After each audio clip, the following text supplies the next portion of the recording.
Hey everyone, we're live. Not doing the show exactly yet, but let's see. Did get a late email. I think we're gonna have enough talk about, and we've got to get a kitty after the show. Yay, kitty! Yep. Starry has a difficult decision to make because Oh, after this, we're going to various pet shelters, and she must choose her baby. oh. Oh my. So hard. They're all so adorable. Yeah, that is gonna be hard, baby. She's gonna have to choose her favorite kitty. You And always see, you don't know what you're getting And into. then we'll have a mascot for the show. It's just the Bronyville kitty. That's gonna be our mascot now. After 82 episodes, our mascot is a cat. I would have thought they would have done something different than the cat that Cider got. And also, Starry is also dealing with the ending of Mass Effect 3, which we finished last night. Oh no. Oh. Did you finish it with the sort Origi- of kind of fixed ending? Or the Original original? ending. Okay. Original ending. Oh, original ending. Oh, There we go. Starry was so mad. So what did you pick? Green, red, or blue? Which I- exciting choice was yours? God, they Exciting. they all were terrible.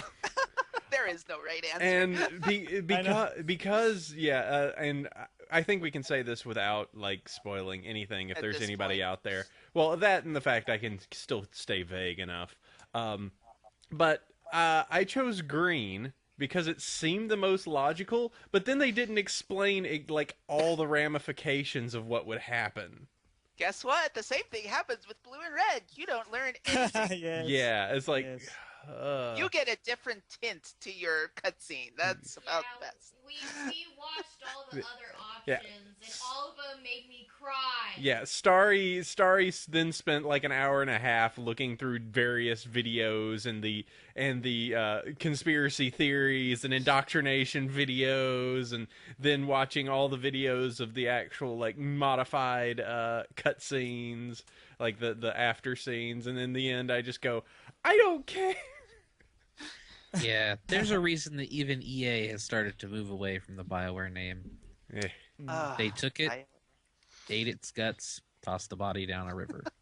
And it's such a change because Mass Effect 2 ended, I have to say, pretty much perfectly. It did. Oh. I agreed. Oh, like yeah. like you Yeah. had They're all all in your for it. you had all your squad rolling in. You know, everyone was involved. It wasn't this pick two and go situation. You And know. the thing is, it came down to choices you made throughout the entire game that culminated in a certain type of ending. Whereas with this one, Red, really, blue, or in the green. end, it doesn't Nothing. matter. You pick a color. That's it. I choose white. Everyone loses. Well, I know for a fact that my end of Mass Effect 2, I got the 100% best ending, no one left behind. Mm-hmm. Yep. And I'm pretty happy with how that ended. I would, you know No what? reason to play 3. I was ticked off because I played pretty much Paragon all the way through. A few Renegade options, like when when Nightwing decided to come up behind me with his sword and try and stab me. Oh, Nightwing. What am I gonna do? I'm gonna turn around and stab him. You know, just because if he's going to get a last stand on me, and my Renegade option is turn and shank him, okay. But I didn't get like the I got all like the blue dialogue options up to the one where you could spoiler close your ears save Anderson, and that one was grayed out, and I'm like, oh, you gotta kid me. I was like, ugh. What happens if you don't turn around and kick his ass? Does he kill you? I don't know. I don't know, but Mass Effect 3 was bad, and BioWare should feel bad. So we should talk about Pony. Oh sure, yeah. This is why we need to have our spoiler show. And yes, FemShep is awesome, and Yes. Starry Yes, ha- friendship, yes. and Starry has her favorite OTP. She doesn't usually like shipping, but she enjoyed. Oh my god, shipping! Yep. Fame, Starry. Shep, and Blueberry Love Muffin for Yes, the win. forever. Shipping Forever. It's real. Yeah, Starry was all about some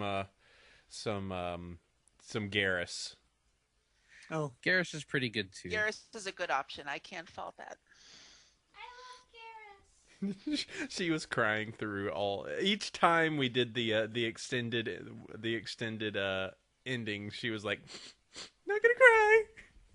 Although if you don't romance Garrus, there's an alternate romance he takes part in that's also quite adorable. So. Ooh, that's interesting. Yes. I don't want to spoil it, but it's also very rewarding. You see that, it's like, oh, okay, yeah, I'm okay with that. That's nice. So I'd want to see that. Hey, should we do a show? hey AC, we should start up a spoiler cast. How about that? I Yeah. really, That's a good idea. I said, I really, really would love doing a spoiler, like a video game, movie, whatever spoiler show. Talking the crap out of everything. Yeah, and just giving no quarter. Everything can be discussed in detail. It could be fun. Okay. All right. Well, let me get the recorder ready so we can do podcast recording show.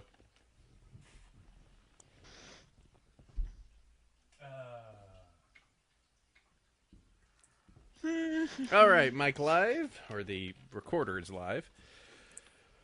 Why did my sister Babs be so mean to the CMCs? All of a sudden, all of a sudden, I have a New Jersey sister. I'm not from Manhattan.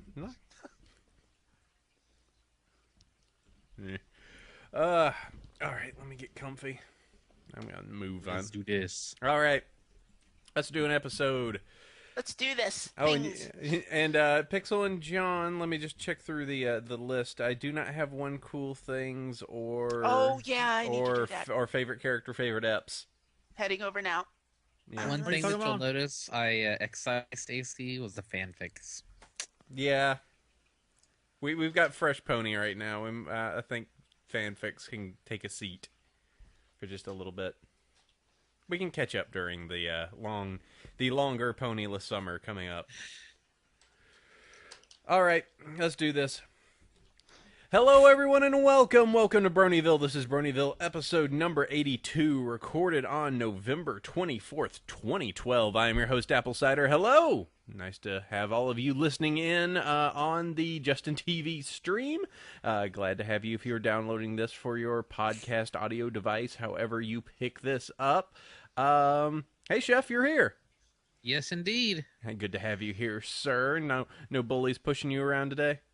None at all. Good to hear. We have two guesties this week. Always returning champion, and good to have her back. Pixel Kitties is in the house. Hello, everyone. Nice to be back. I'd love to have you here, miss. And we haven't had this individual on for a very long time.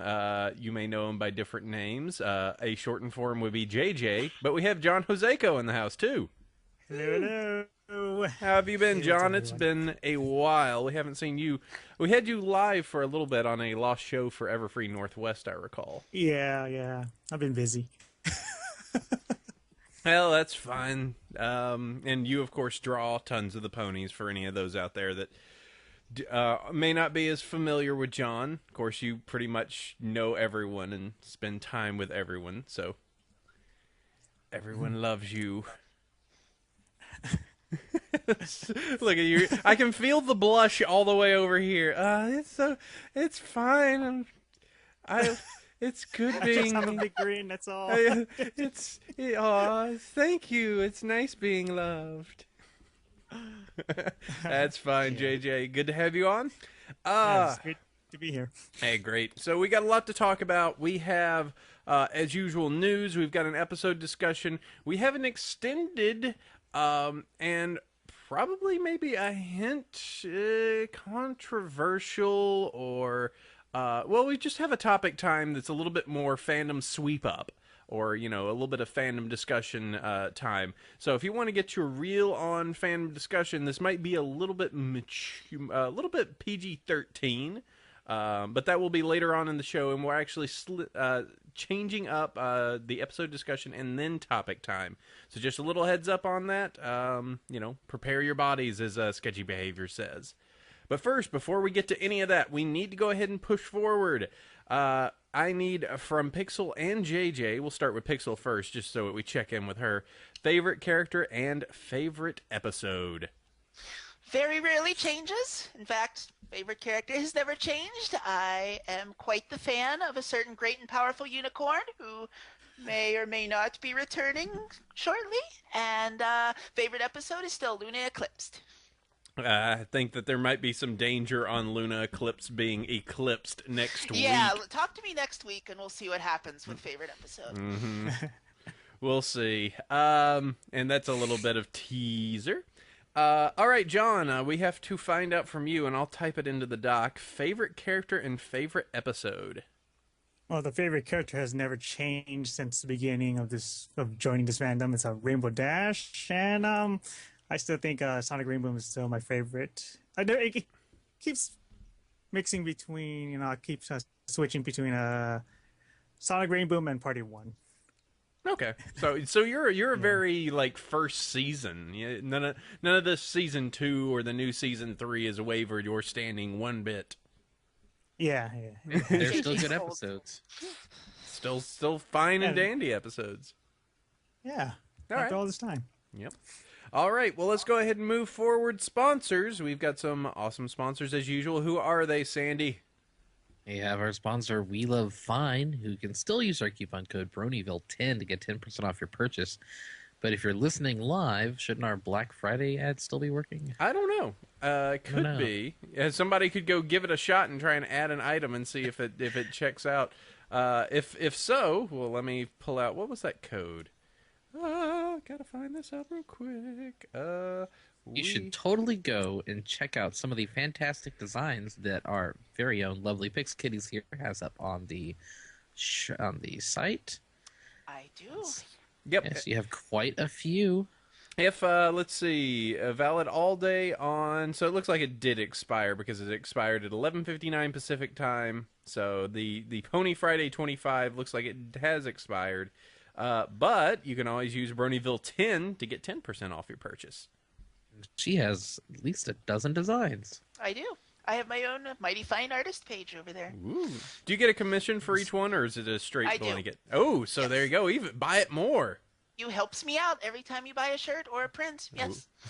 Fantastic. That's awesome. So do that. Go jump over to We Love Fine, buy you some shirt. Who else we got, Sandy? Las Pegasus Unicon is a event to be happening February 22nd through 24th, 2013 at the Riviera Hotel and Casino in fabulous Las Vegas. And they have announced their fanfic writing contest and Black Friday Cyber Monday rollback pricing. So if you're listening to us live, you can check that out and possibly still get in on the fanfic contest by the time this gets out to the greater internet. Yep. Go check that out. I'm going to be there. It sounds like they're going to have a big, crazy adventure there in Las Vegas. So if you can make it, Las Pegasus Unicon, the website being LasPegasusUnicon.com.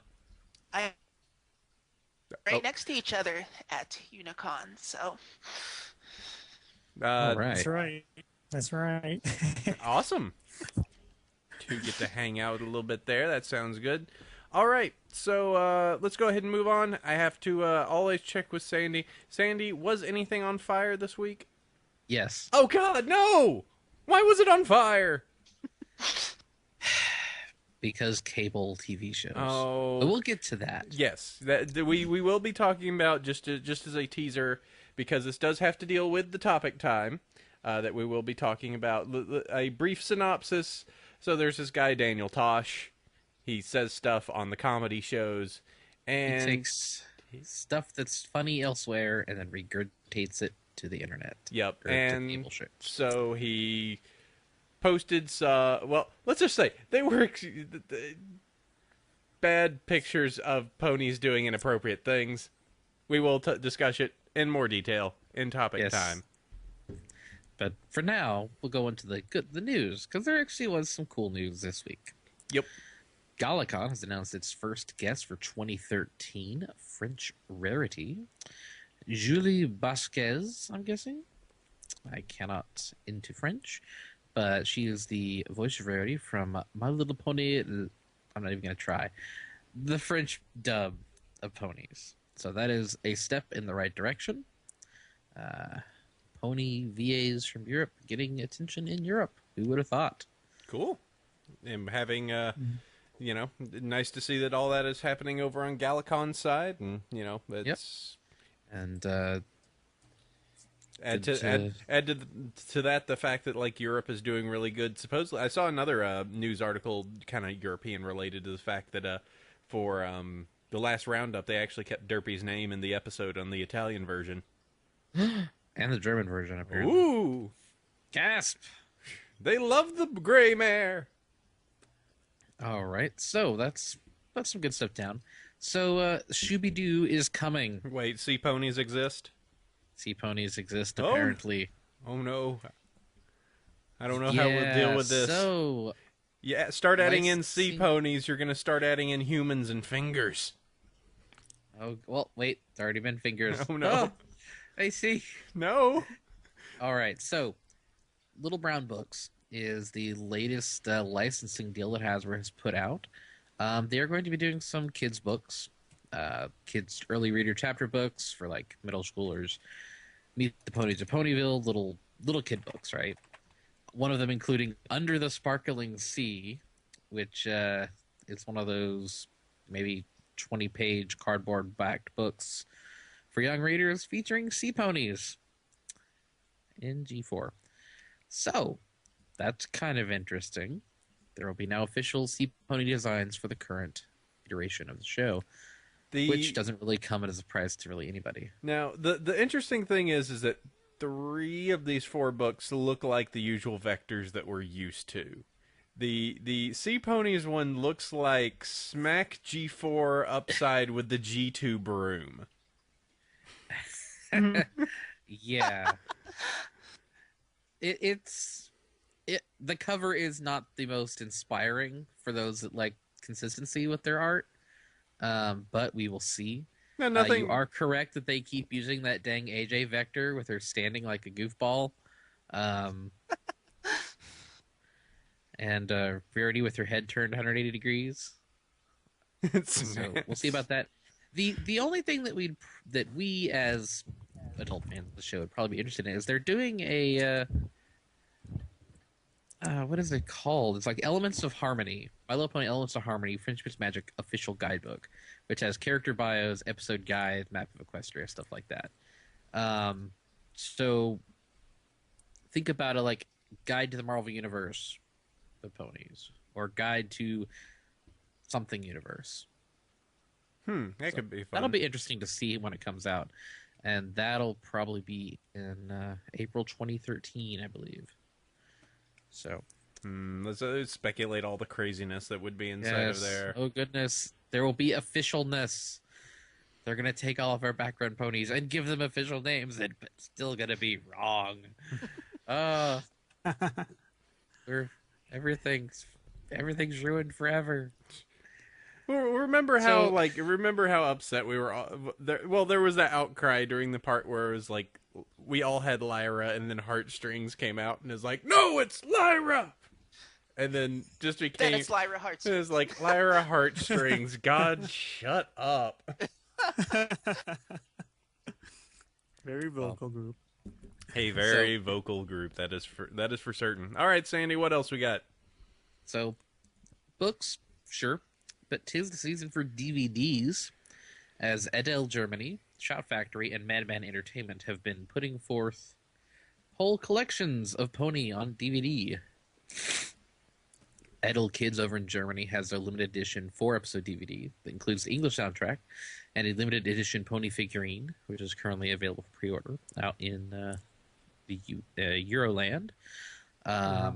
It has 4 episodes and the image. It looks like it's just a brushable, but I don't know. The head looks a little weird. It looks like it is just a regular brushable that's inside of there. I'm not sure what makes the figurine limited edition. Maybe it's just a larger brushable. Yeah, maybe just the larger kind of fashion size. Yeah. Well, but it's in a DVD case and it's like a part of it. So yeah, it's probably just brushable size. Very flat brushable. Yeah. Then we also have Shout Factory releasing the 4-disc Season 1 set, which includes special features like a commentary which we've all been clamoring for since day one. And apparently it sold really, really well. So hopefully they'll do this for season 2. That's dropping December 4th. Also, same day is Adventures in the Crystal Empire, which features 5 episodes from the show, including the first 2 episodes of season 2 and a couple other ones. I'm looking at the German DVD, and it's interesting to see the episode names because I'm trying to figure out which one these is. Episodes 1 and 2 is A Contract of Princess Celestia. That's just the beginning elements of harmony is called A Contract of Princess Celestia. Part 2 has episode 3, A Friend's Not Easy, and 4, Stories Beauty Spots. Huh. Okay. Yeah, Chef Factory doesn't actually list what's on there. But it's the first 2 episodes of season 3 and a couple episodes from season 2. A good gift for a younger sibling, somebody who you want to give the pony virus to. Yes, and if they're European, even better. Yep. Because shipping. And Madman Entertainment is basically the 5 or 6 disc, 5 disc season 1. They split it off among 5 discs, and I'm glad they didn't do that in the US because that wouldn't have gone over very well. the old anime, just like, yeah, put 2 episodes on a disc. That won't tick them off. Yeah, we can sell Fully Coolly for $90. Yeah. 6 episodes, but we'll just put 2 on a disc, $30 a piece. What's the problem? Or Trigun, back in the day. Thanks, Pioneer. I paid $210 for that series. And the worst thing is that you paid for it. You did. You looked at the value proposition and went, get your money. Faster Stampede, why are you so cool? It's so cool, I'm going to make bad decisions. Oh, well. This was also back when I had dial-up, and other options were not available to me. Yar. You dirty pirate. Yep. All So right. that's cool. Pony DVDs, always a good thing. And hey, the season 1 set is a fantastic Christmas gift. Get it for someone you like. Speaking of a fantastic Christmas gift. Moving on, we have the IDW Publishing on their page with their rotating banner. Holy crap, My Little Pony Yay. number 1 drops this week. This week. Can't wait. 28th to be specific. That will be Wednesday, which means I will be hitting my comic shop that day to pick up a copy. And hopefully they'll have a few. If they had none, that would be very bad. I need to actually purchase mine online and get it on a recurring thing. They still keep coming out with new covers like the season 3 or the cover 3 that had the powered Twilight and Power Pinky. That was pretty cool. They keep coming up with neat covers. I'm just kind of like, oh, that'd be cool. Just think about that. But yep, that looks great. Looking forward to it. So go to your comic book shop this week. And you can go. I'm lucky enough to have a couple of good ones nearby that carry a large selection of the kids' comics because that's where it's going to end up being filed. Yep. That's also where they file all the Archie stuff. And I still try to support them. So that is good stuff all around. So moving on to the next one. Have you been playing much of the MLP game? No. What level? You haven't? I am totally immersed in it. Last week when we spent 10 minutes lambasting it and saying it's awful money grab, then we figured out, oh wait, we can just totally hack the game, get all the ponies for free, and turn it into a piracy fueled desktop pony simulator. And then it got much better. I may have done that. And you can have things happen that are super cute, like Lyra and Bonbon laying down on the ground with their hooves touching. Aww. And the cakes dancing in front of Sugar Cube Corner and everybody joining in. It's all super cute. When it's not a massive money grab. That's right. So there was an article on CNET Australia, which was I browse all the time because Australian gaming news is super important. Just something I came across. It's an article written by Michelle Starr, basically griping at Gameloft, going, "What the heck are you doing?" And complaining about how ridiculous a freemium game this was, and 500 gems for Rainbow Dash, and she's like, "Yeah, that's $52 Australian." Gosh. Yeah, now granted, right now they are having a Thanksgiving sale for gems. You can 0% off? Yes, there was the issue where there was 0% off, but it's only for the higher values, like a pouch which gets you 20 gems is $2. Meanwhile, you can spend $25 for 700 or $50 for 1,500 gems. My goodness.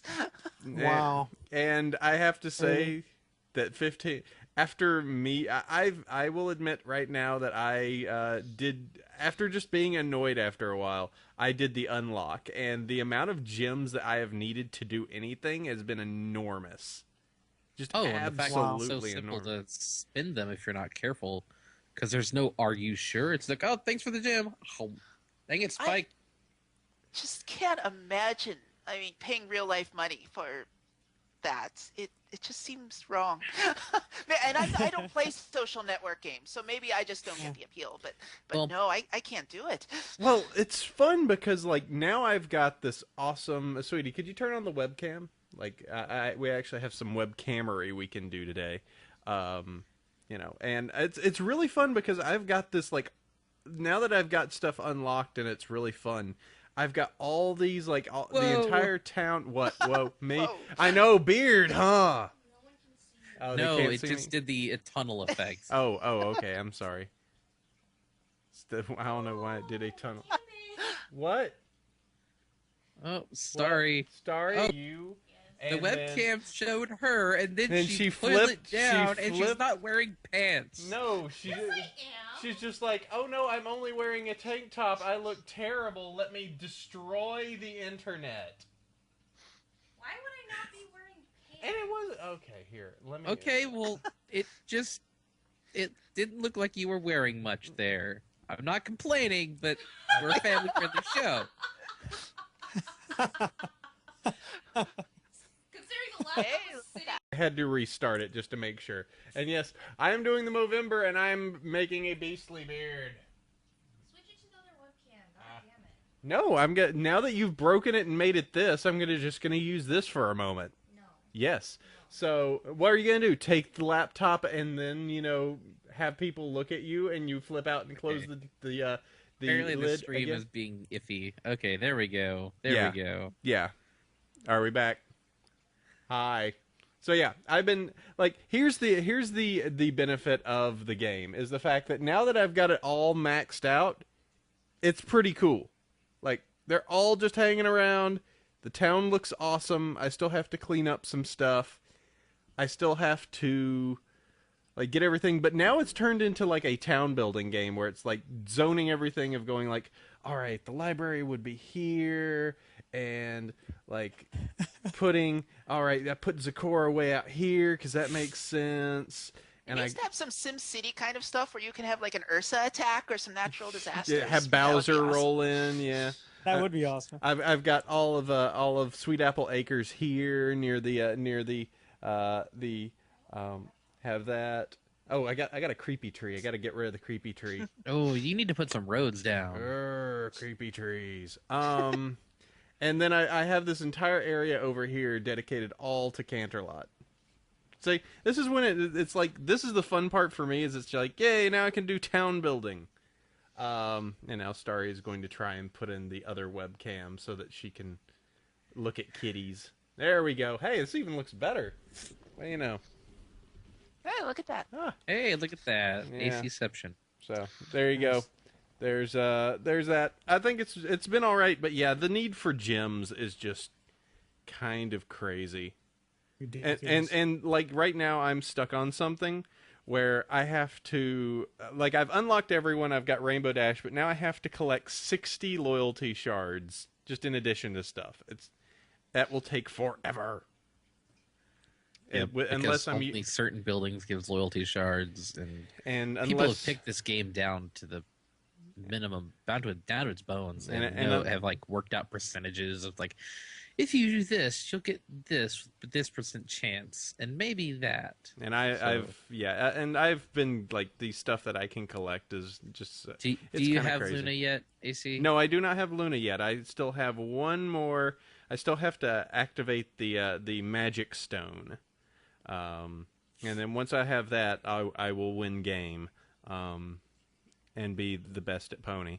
Yep. And then I have to get Cadence and Shining Armor. I have a problem, I know. But if you turn it into a desktop pony sim and a town building sim, that's great. I would have been happy to pay $15-$20 for this, but same without this. Not $260. Yeah, I mean it's as I said, I'm doing it as a like getting to the point of making a world building sim, and it's once it gets there, I'm gonna have fun just kind of layering stuff and then cleaning up the town and then watching cute ponies be cute ponies. So yeah, there's that. I do want to bring this up to you, Sandy and Starry. Could you please hand me the envelope that's over there as well? We had a fan send us something, and I had not told you this earlier, but I want to thank Storybooks, who is part of the military. Remember when we talked about having we like the challenge coins? Yeah, challenge coins. Neat. Got some new ones. This is for the USS Wasp LHD-1. We got a new set of challenge coins inside of their little mint pockets here, so we get to trade these. I get to give you one when we see each other in a month. Or about a month. So yeah. Wow, it is almost a month. I really need to buy my airfare. Yeah, you do. Need to get yourself over here so we can go have fun at FC. But yeah, we're gonna party hard. Yeah, so that was cool. So thank you very much, Storybooks. We did get it, and that's awesome. I'm probably gonna go get the PO box again. That way, people can still send us awesome stuff for the show because it's fun. It's fun getting things and being loved. Okay. I like being loved. Well, we love you guys. And well, speaking of love, there's something that Sandy is going to be pouring a lot of love into, and time into. So. I am very happy to announce that Nightmare Nights Dallas has signed its contract for its venue. We will have roughly 30,000 square feet, including a 4,000 square feet or so dedicated social space. So things are moving apace. We are still like 50 weeks out, and we are going to be looking for, say, website people and stuff like that. And I will have more to announce here in the near future, but it's a step in the right direction. So it's not SandyCon. What is the actual name? It is called Nightmare Nights Dallas, which is close to Halloween as we could get. The Mary Kay ladies got the venue the week before because their world headquarters is here and they get what they want. And so we're going to have a sort of Halloween costumey themed thing with like a Princess Luna cosplay contest and stuff like that. Very, very nice. So it will be very fun, and I will have further details as we develop them. Yep, that'll be good. So yeah, keep an eye out. It's going to be in Addison, Texas, which is north of Dallas. It's part of Dallas metropolitan area. In November 7th through 11th, 2013. Yep. So that'll be good. I'm looking forward to that, and I'm almost certain that we'll be going. That'll be my first trip to Texas. Yes. Big state-o Texas, so that'll be good. There will be steaks. I like that. B. Hammies. Okay, fine. Sandy's Nightmare Night Con in Texas featuring Seth Sandy. Sandy Cactus Massacre. Only in Betamax. All right, well, that's cool. That's our news for this week. No fic. You know what? We're going to put fic to bed just for a little bit. We've got so much with the episodes and stuff going out. And We've got 8 weeks of Fresh Pony. Yeah, we don't have to worry about. We'll bring up some fics again once the actual the ponyless summer returns. So, Mr. Storybooks is bringing out 6 Angry Mayors. Read it. So there you go, Mr. Storybooks just said that. All right, so we're gonna go ahead and move forward. We're gonna flip things on its head a little bit and do some episode discussion. So it's time to talk about One Bad Apple, season 3, episode number 4, overall episode. I don't have the doc up, so MLP Wiki. So basics. You got Bab Seed coming to town. Yes. And turns into a bully. Season 3, Episode 4, One Bad Apple, written by Cindy Morrow. And she has written a number of good episodes. Let me look up her list, because she has done quite a few. Okay, it's not wanting to come up. So, AC Talk. Okay. Let's see. Well, Cindy Morrow. Okay. Writing credits. Griffin the Brush Off. Winter Wrap Up. Showstoppers. All's Well That Ends Well. Sisterhood Social. Family Appreciation Day. Read It and Reap. Hurricane Fluttershy. And One Bad Apple. There we go. So, those are some good episodes. I see, there's a trend here, too. She's written most of the CMC episodes. That is true. Yes. Hurricane Fluttershy being one of the few, and All's Well That Ends Well. But yeah, mostly let's not talk CMC. about Owl's Well. Yeah. All's Well is fine. That was a bad episode. It was fine. It was a stale episode. It was Yeah. It was a nice episode. So, anyways, One Bad Apple. The CMC are looking forward to seeing their cousin that they've not met. Well, in this case, Apple Bloom is. She's freaking out and all that stuff. One of the nice things I noticed in the opening section, she has the little Spider Jerusalem glasses on. Yes, that was cute. Yeah, that's a nice reference. So the Cutie Mark Crusaders are crushed when Apple Bloom's cousin Babs Seed rejects her invitation to become a Crusader and instead becomes a bully determined to make their lives miserable. What did you think, AC? I thought it was all right. I don't think I was. I think the song was. The song was pretty Disney, but I think that it was. I kind of liked. I thought it was something that would be awesome remixed. I could see it be played with and remixed really well. It's a very remixable song. Yeah. The first of this particular season. Yeah, so I think that will be a good song as a remix once it gets played with, because it's got a pretty decent beat to it. As I said, it was a little Disney-fied. It was a little Disney-fied, meaning teen Disney, kind of that bouncy pop sound to it, but nothing particularly too bad on that. I thought it was. I thought overall it was. I can't really find much that I can say. I didn't like that bit, but I can't find much that really super impressed me either. I liked the episode because in terms of CNC episodes, it was one of the better ones. I did like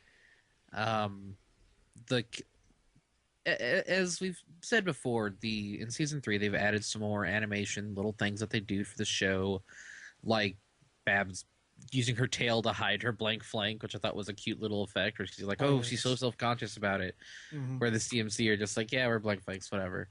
And I did think it was kind of interesting that the CMCs, they went from 0 to attempted manslaughter. You really did. Yeah. Boy, we sure are bullied. Let's mess with the brakes. Let's just we're going to send her down a cliff into the mud. Maybe she'll drown. Maybe she'll escape. But she'll never forget messing with us. By the way, I would like to. We all had forgotten the real lost the lost soldier of this episode. Let us all remember Granny Smith's clock. It shall be missed. Granny Smith's clock. 2012. Yes. And poor Sweetie Belle. She was right all along this episode, and she was like, we should go talk to Applejack, and they're like, no, we don't want to be tattletales, and we're not babies. But no, Sweetie Belle was right. Sweetie Belle was right. You didn't listen. Yeah. You could have stopped it. Could have stopped this a long time. Well, I guess I also I actually thought AJ did pretty good this episode too. I mean, the opening bit was pretty interesting with Apple Bloom getting just trying to figure out all the clothes that she needs to look cool, and then just AJ going like, "What the hell are you doing? You don't wear clothes. What are you doing, child?" just literally just playing kind of really playing the voice of reason the whole episode, which she does a lot, but it was kind of nice to see her just kind of be like, what are you and even though it's kind of like the entire fact and of course spoilers for anyone that hasn't watched the episode or whatever, the entire fact of waiting until the end of not telling them, oh well, she was really self-conscious about being a blank flank, was bullied about it. I could see the reason why. I could gripe a little bit for, her not telling them earlier of, oh, it will be good to have, you guys hang out with her because she's been sensitive and bullied. I could also see the point of being like, hey, don't make a big deal about it. And then the CMCs, the entire beginning of the episode, are making such a big deal about it. They do tend to take things to the nth degree a lot of the time, those CMC children, yes. It's like, you're a blank flank, you're a blank flank like us, totally blank. Look how blank you are. Blank, blankety blank. But if Applejack had actually told them, the whole episode just wouldn't have happened, probably. They had to kind of let AJ hold the stupid stick, because she was the only main cast in the episode for any appreciable length. Yeah, it's somebody's like, so basically the episode is AJ's fault. I don't know. What? I more say I even think that if they would have told the CMCs about it, it almost would have been something that they would have tried even harder. Like, think about it. I mean, they were already just like, you're blank, you're blank, you're blank. Hey, you're blank. If they had that, they would have been like, you got bullied? That's not cool that you got bullied. You should hang out with us. Yeah, we're cool blanks. Like, oh, God. They just had to, they literally were just so excited they kind of messed themselves up. I really loved some of the just little aside things they had in this episode, like the A-Team theme sort of playing during the montage, and Sweetie Belle's what she said, why is my life always so ironic? That was nice. Pretty good. Also, the random Goldfinger Sweetie Belle. Yes. Hopefully she left a spot in the middle of her back so she didn't suffocate. Mm-hmm. That myth busted. Yes. The other, some of the other neat stuff that they added in, there is a pretty blatant Doctor Who's reference. Or pretty blatant. You have to see it, but if you are a Doctor Who fan, it is pretty nice. During the scene where the cart is starting to go out of control, or no, I think it's when they're driving the lettuce truck, which who is driving. Yeah, I'll let Sandy say it. Oh, Pinky. who is driving lettuce? Oh no. Philly is driving. Philly is driving lettuce. How can that be? But yeah, there's a point where the ponies that are jumping out of the way from the oncoming vegetable carts are one of them is Dr. Hooves, dressed up with a bow tie and dressed as a pear. Yep. So a great Dr. Hooves reference. It's obtuse. Obviously, Martha didn't warn him as she was supposed to. He hates pears. Yeah. Except this one's with a bow tie, so this could be, the 12th Doctor. All depends. The taste buds change. Maybe he likes pears now. So let's see. But I mean, go for it. Cute episode, cute fillies. Nothing really to complain about. I thought it was decent. The song will get remixed 100,000 times, and some of the reaction faces are pretty good too. I particularly like the one at the beginning. Where it's AJ just kind of like, ugh, with the CMC bouncing on either side and Scootaloo flittering back and forth. Mm-hmm. Like, Which upsets some people of just like, she can fly. Like, no, she can. She can flutter. She can buzz. She can't fly yet. Like a little bee. Yeah, we just wait until your episode. We'll see. Until the dashy dash episode coming up. Oh man, this comic. Oh no, what are you looking at? We're doing Somebody a show. linked me a comic that I'm going to link into the Breaking Babs. Oh no. Oh jeez. Oh no, let's see. It's That is over. brilliant. I won. That is just amazing. That's pretty. Oh, I love And living anybody that. listening to this not live is not going to get that, but it's a Breaking Bad pony reference. There's also someone that says there's this one that well, somebody just linked it, but it's know the filly, know the number. It's golden bell with her dressed in all gold. I will add the comic to the show notes. Yep.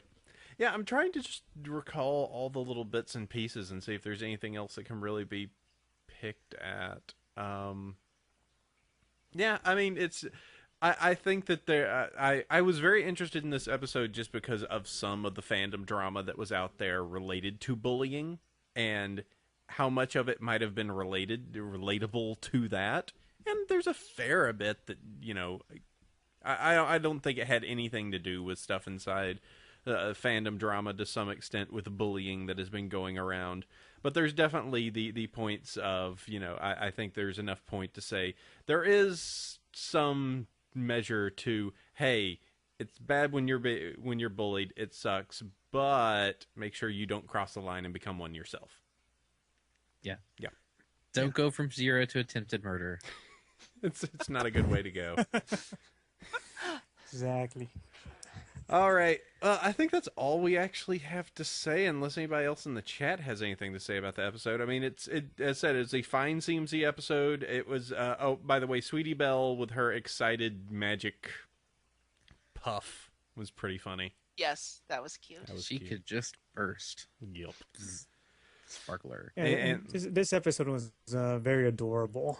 You know, and they had a lot of expressions on their faces that I haven't seen before, so it was nice to see that. This one right here that I just linked into the Skype chat. I linked it into the chat and also into the show notes. Just Oh, Sweetie Belle bouncy with Sweetie the Belle. Yeah. Oh, Adorable. The thinking corner or the thinking spot was pretty good too. Yes, Yeah. that was cute. Oh yeah, that is a cute Sweetie Belle. Yeah, I thought that the animation and all the the cutaways for the music was actually really good. A little bit repetitive at spots, especially when they hit the chorus, but by the end they were changing it up enough.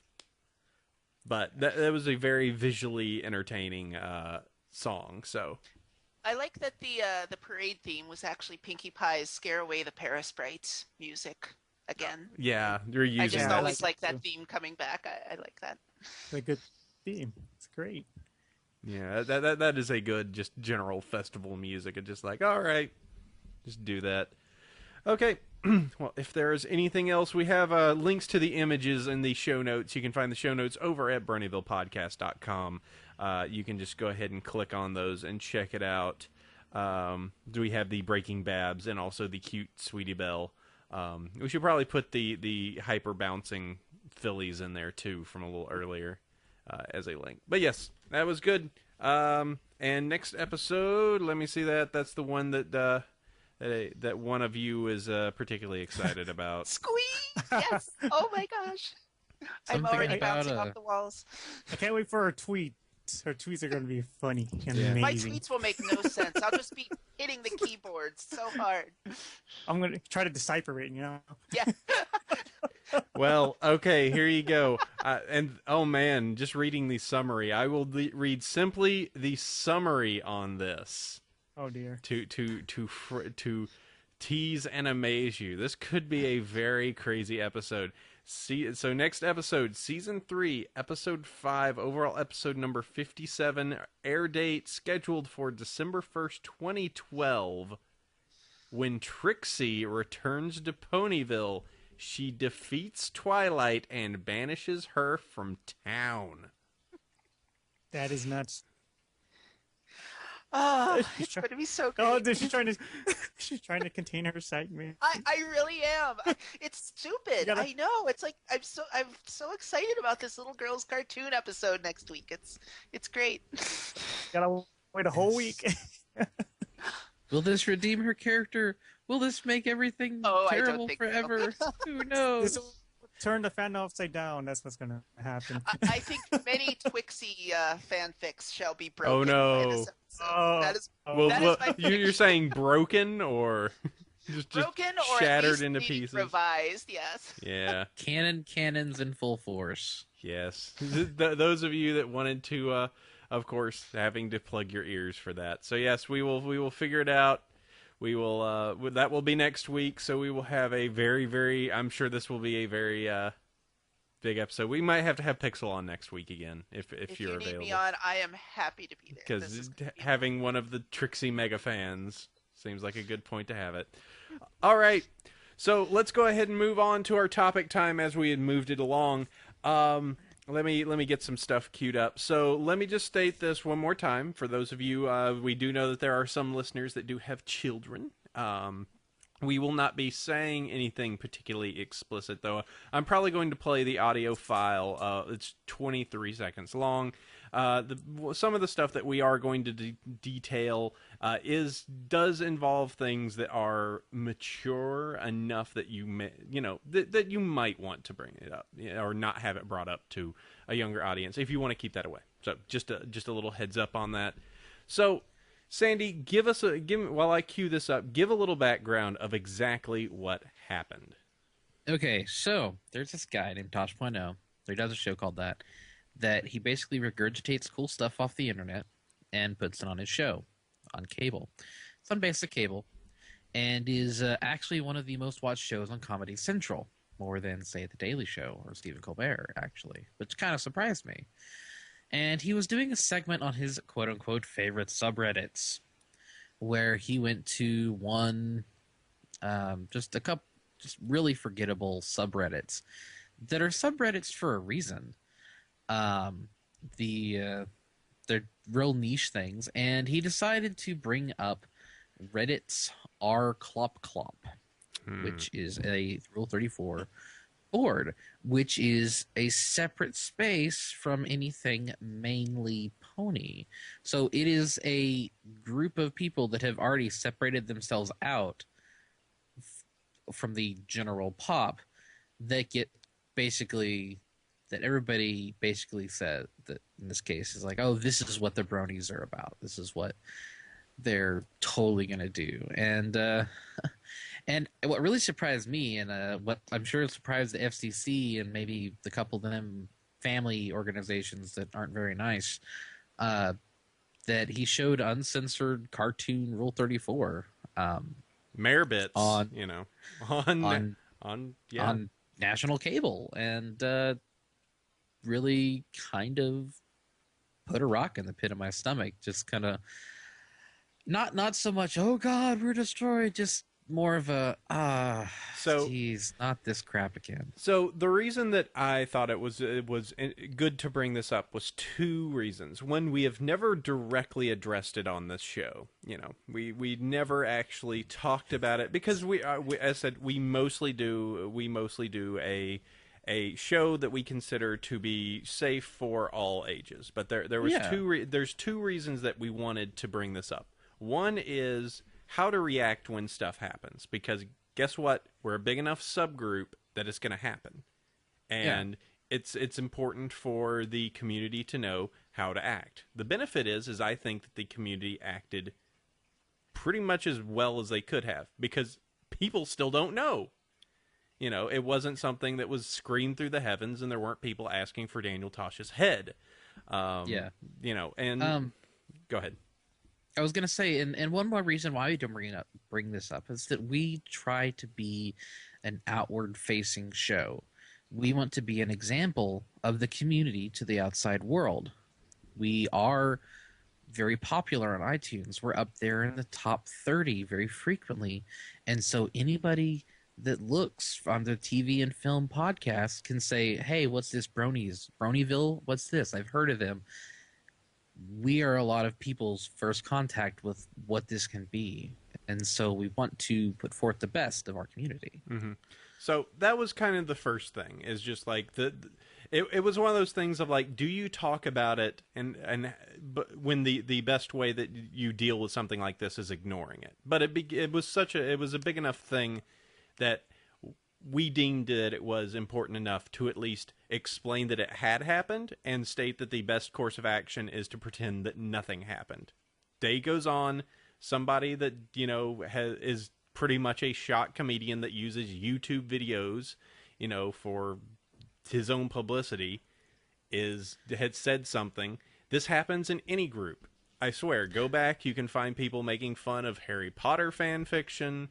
You can find it with Star Wars fic. Anything out there completely has been made fun of for the same thing. So consider it the fact that bronies have arrived, if you want to take it as that. It's a big enough subculture to be made fun of. You know, take that as you may. It is something that's there. It is a part of every community. Every group has its dark side, as someone has said in the chat. And it's just a matter of what you hold up for people to see. And the reason we have Pixel and JJ here is that they're artists, and they no doubt have strong opinions on it. And that's why I'm going to hand it over to Pixel. What do you think? Well, there's at least been 2 occasions when stuff has, oh my God, ruined forever, everything on fire. Situations have come up, and I've kind of talked about it on Tumblr and my DeviantArt journal. And just, here's the thing. At the risk of sounding like I'm running for some kind of pony public office, everybody has a certain amount of personal responsibility. And that goes for themselves, and like for myself as an example, my family knows about how big I am into pony, and they're really proud of all the work I've done and the connections I've made, and so they're kind of involved in this through me to a certain extent, but on their own too. They get online and they look for me, and they look at my We Love Fine stuff and these things, and so there is the definite chance they could come across things I might not want them to see. So for my own part, I always, I gravitate towards doing things that will make them proud and hopefully not embarrass me. Same goes for my coworkers or anyone else who really knows how much I love this community and this fandom. But at the end of the day, you can only be so upset about these incidents because anyone, literally anyone, can declare themselves a brony, a Pegasister, a casual fan, pony aficionado, whatever they want to call themselves.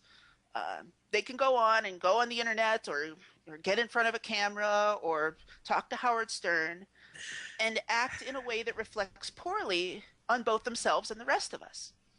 And we can't do anything about those people. The only real influence we have is to remain upstanding ourselves and keep doing the things that we think represents the fandom to the best of our ability. To do our best, to be our best.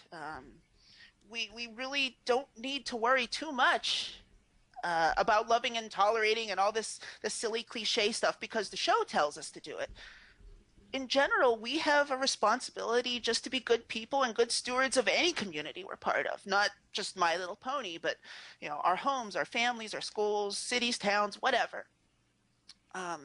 So when this stuff happens, it's not so much it happening that bothers me, because Daniel Tosh will get on his show, or Howard Stern will do his thing or whatever, and his audience will laugh, and it might even get some secondary play in other media, and they'll laugh and they'll move on. But the thing that bothers me most is when this stuff happens, there's there tends to be a bad reaction from our fans even.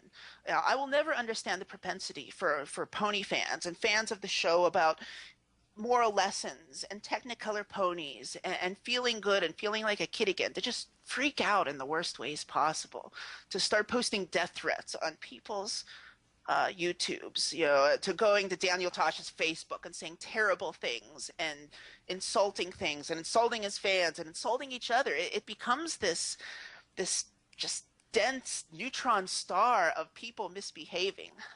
So I guess that's what bothers me the most. Anytime I see something like this on the horizon or starting to happen, it doesn't bother me. What bothers me is what I think is going to be the fallout from the fans themselves afterwards.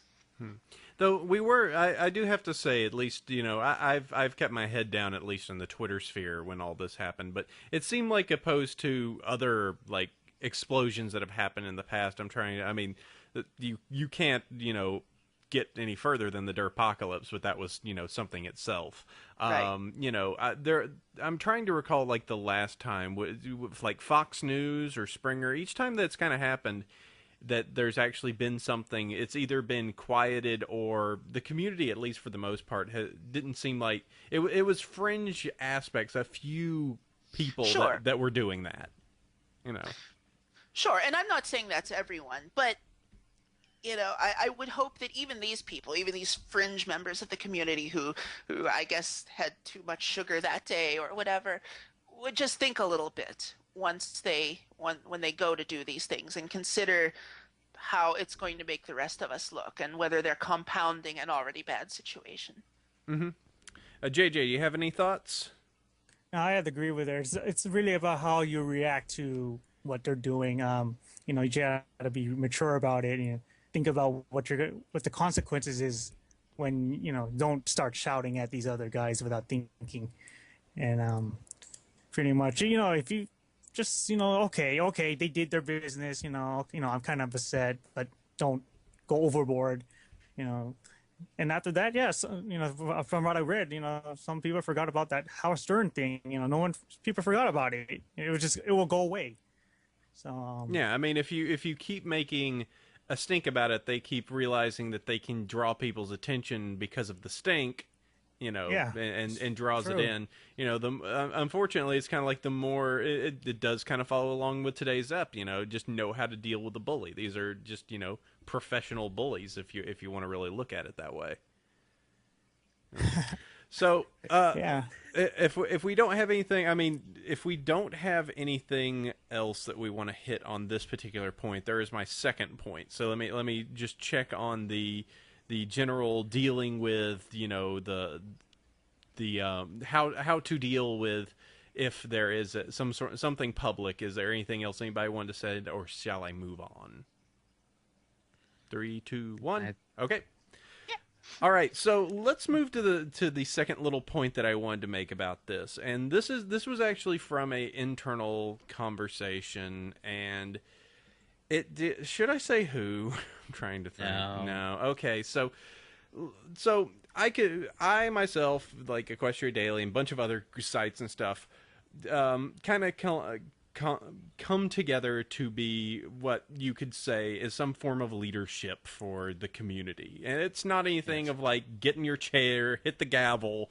It's just kind of like we are seen as people that are, part of the community, and that we spend a lot of time and have invested a lot to do things for the community. Ourselves, Equestria Daily, Derpy Hooves News, Everfree Radio, Round Stable. Those are mostly the news bits, and then everybody else that's added in that is of high profile. You could, Pixel and JJ kind of added in and attributed to that.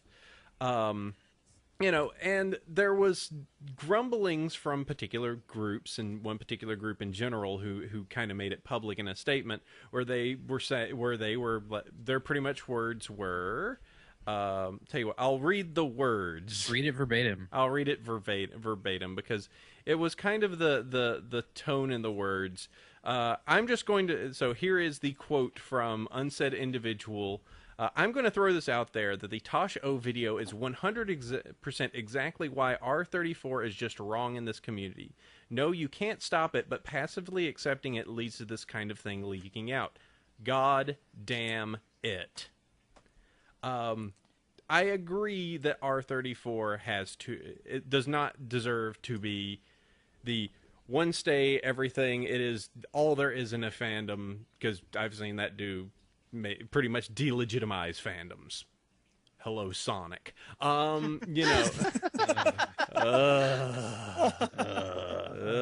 There you go.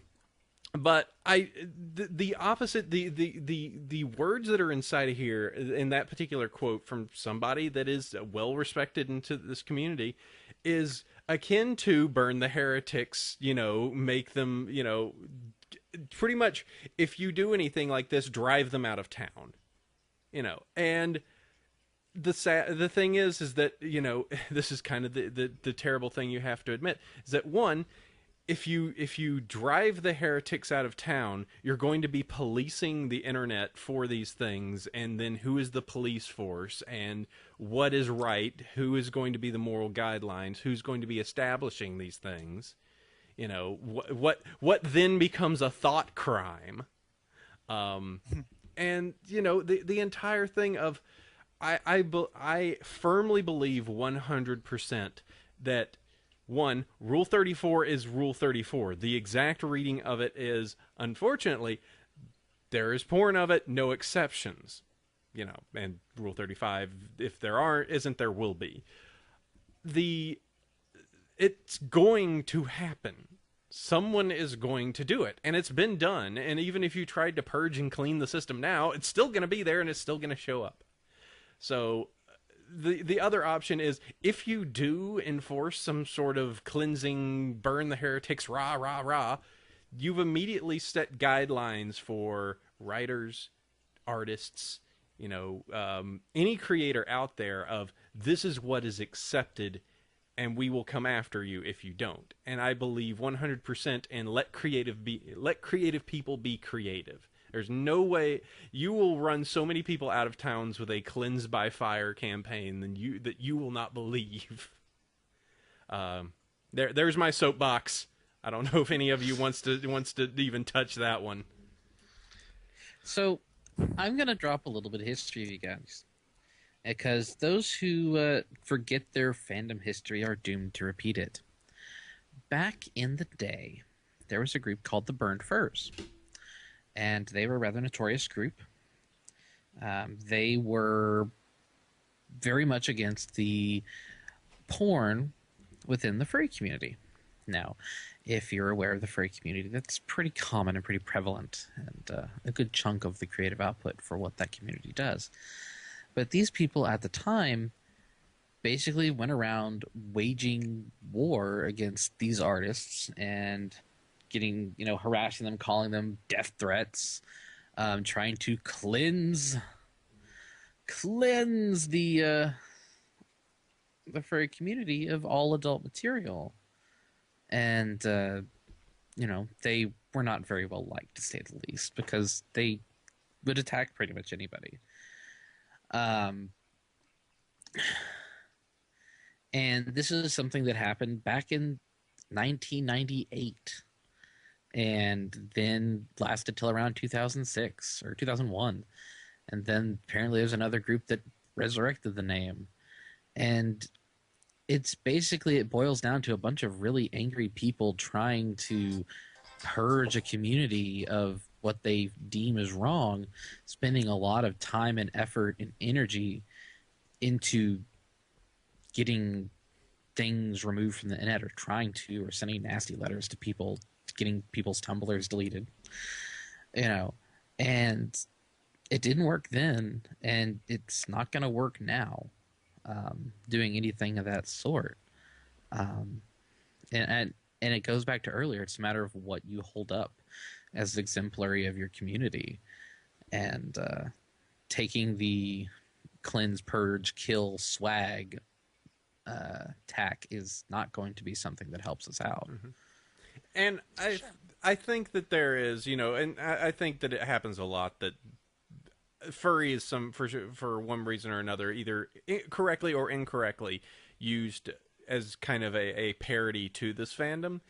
And the two fandoms cannot be more different, but it cannot be more different in the fact of how they are built. You know, the furry is a completely inward driving machine. The people inside of that create their own content pretty much whole cloth. They're not relying on one source, whereas our community relies on a source.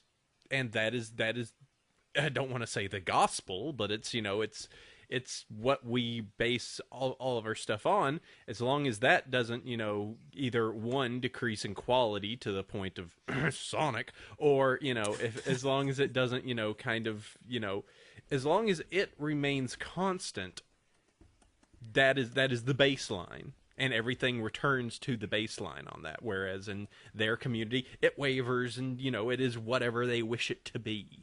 So, you know, that's my particular feeling on that. I mean, this may be a whole bunch of discussion in nothing, but I think this is just something that is an important thing to kind of two important points to talk about with the fandom, especially when people come into contact with this stuff. Here's my recommendation. My thoughts are, it's going to exist. It's going to be out there. If you want to make a difference where it matters. It doesn't matter if Daniel Tosh is going to find it, because he'll find it. It doesn't matter if Springer, it doesn't matter if any of these people find it, because they'll find it. That's just what they're going to look for. What matters is if a child goes on to Google and searches, you know, for Twilight Sparkle and hits one of those pictures with Safe Search on. That's why every once in a while I'll just randomly jump onto Google image search, do a safe search, check through all the images, remove any of them that are actually explicit, so that way we are protecting the audience that needs to be protected. That's my particular belief. That's the move that I do for it. So, you know. Yeah. It's like you said. I mean, in some ways, to be honest, I can understand where the sentiment you quoted comes from, because I'm very protective of this thing I love, and the fact that for me, it comes from a place of nostalgia and a sense of being a kid again, and seeing what it's like going to a convention and seeing little kids, the target audience, being there and enjoying it, and seeing, you know, this kind of cross-gender appeal, little boys and little girls both loving this thing. And to me, that's kind of sacred. So that's important to me. And when I see something like the Tosh.0 or whatever, you know, getting thrown out there in people's faces, it does make me a little upset. But that's a personal reaction. That's a gut reaction to kind of this external thing happening. It's not a reflection on the fandom or the show. If you get on Google search and you even turn moderate on and you type in just about anything, Thomas the Tank Engine, Kim Possible, Cars, you will find dark things. You honestly will. And that does not diminish the source material.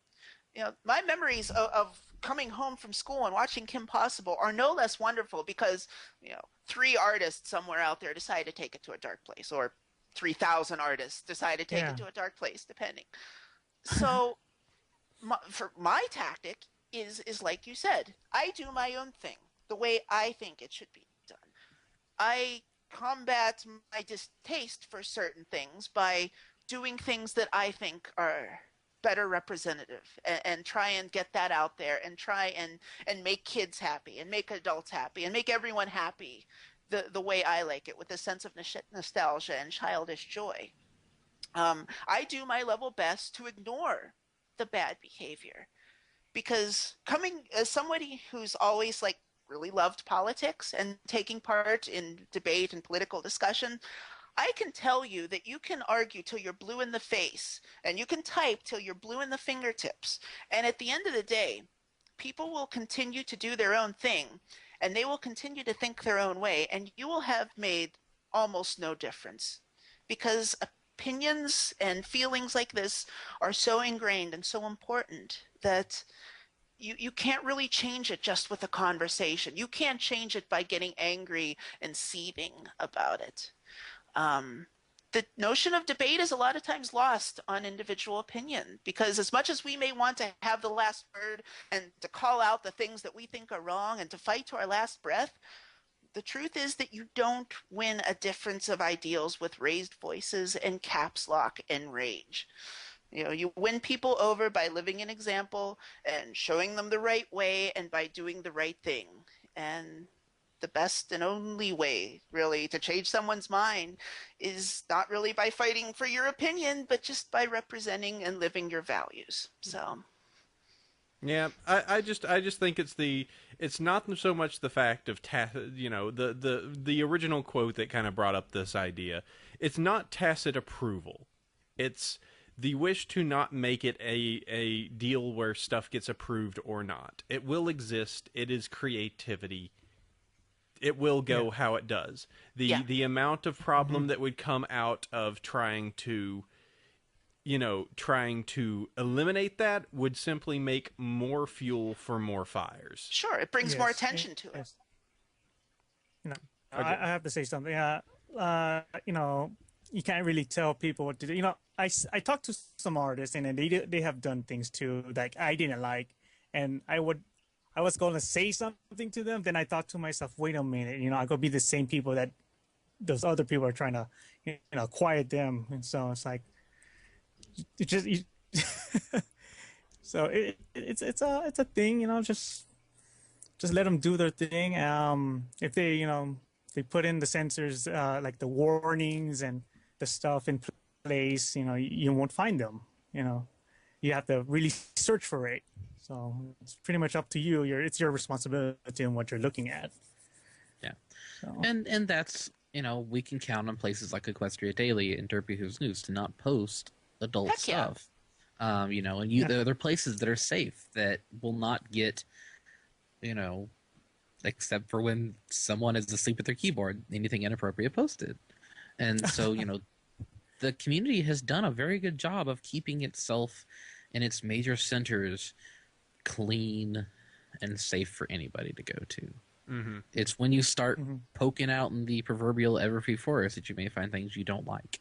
And I think there's a propensity to look at the stuff that's generated that you may not like, and these things that happen, and just instantly say, oh, that's trolls, that people are trolling, and sort of just demonize this happening. But at the end of the day, it's just people doing stuff. People are nice and mean and rotten and good and indifferent, and they're just doing their own thing, and you're not going to change them. All you can really do is accept what's there, do your own thing, and enjoy whatever fandom or whatever thing you enjoy for what it is and for your own reasons. It's always going to be there, so you just gotta act accordingly and like that. Yeah, I was just gonna say, in the end, the only person you control is yourself.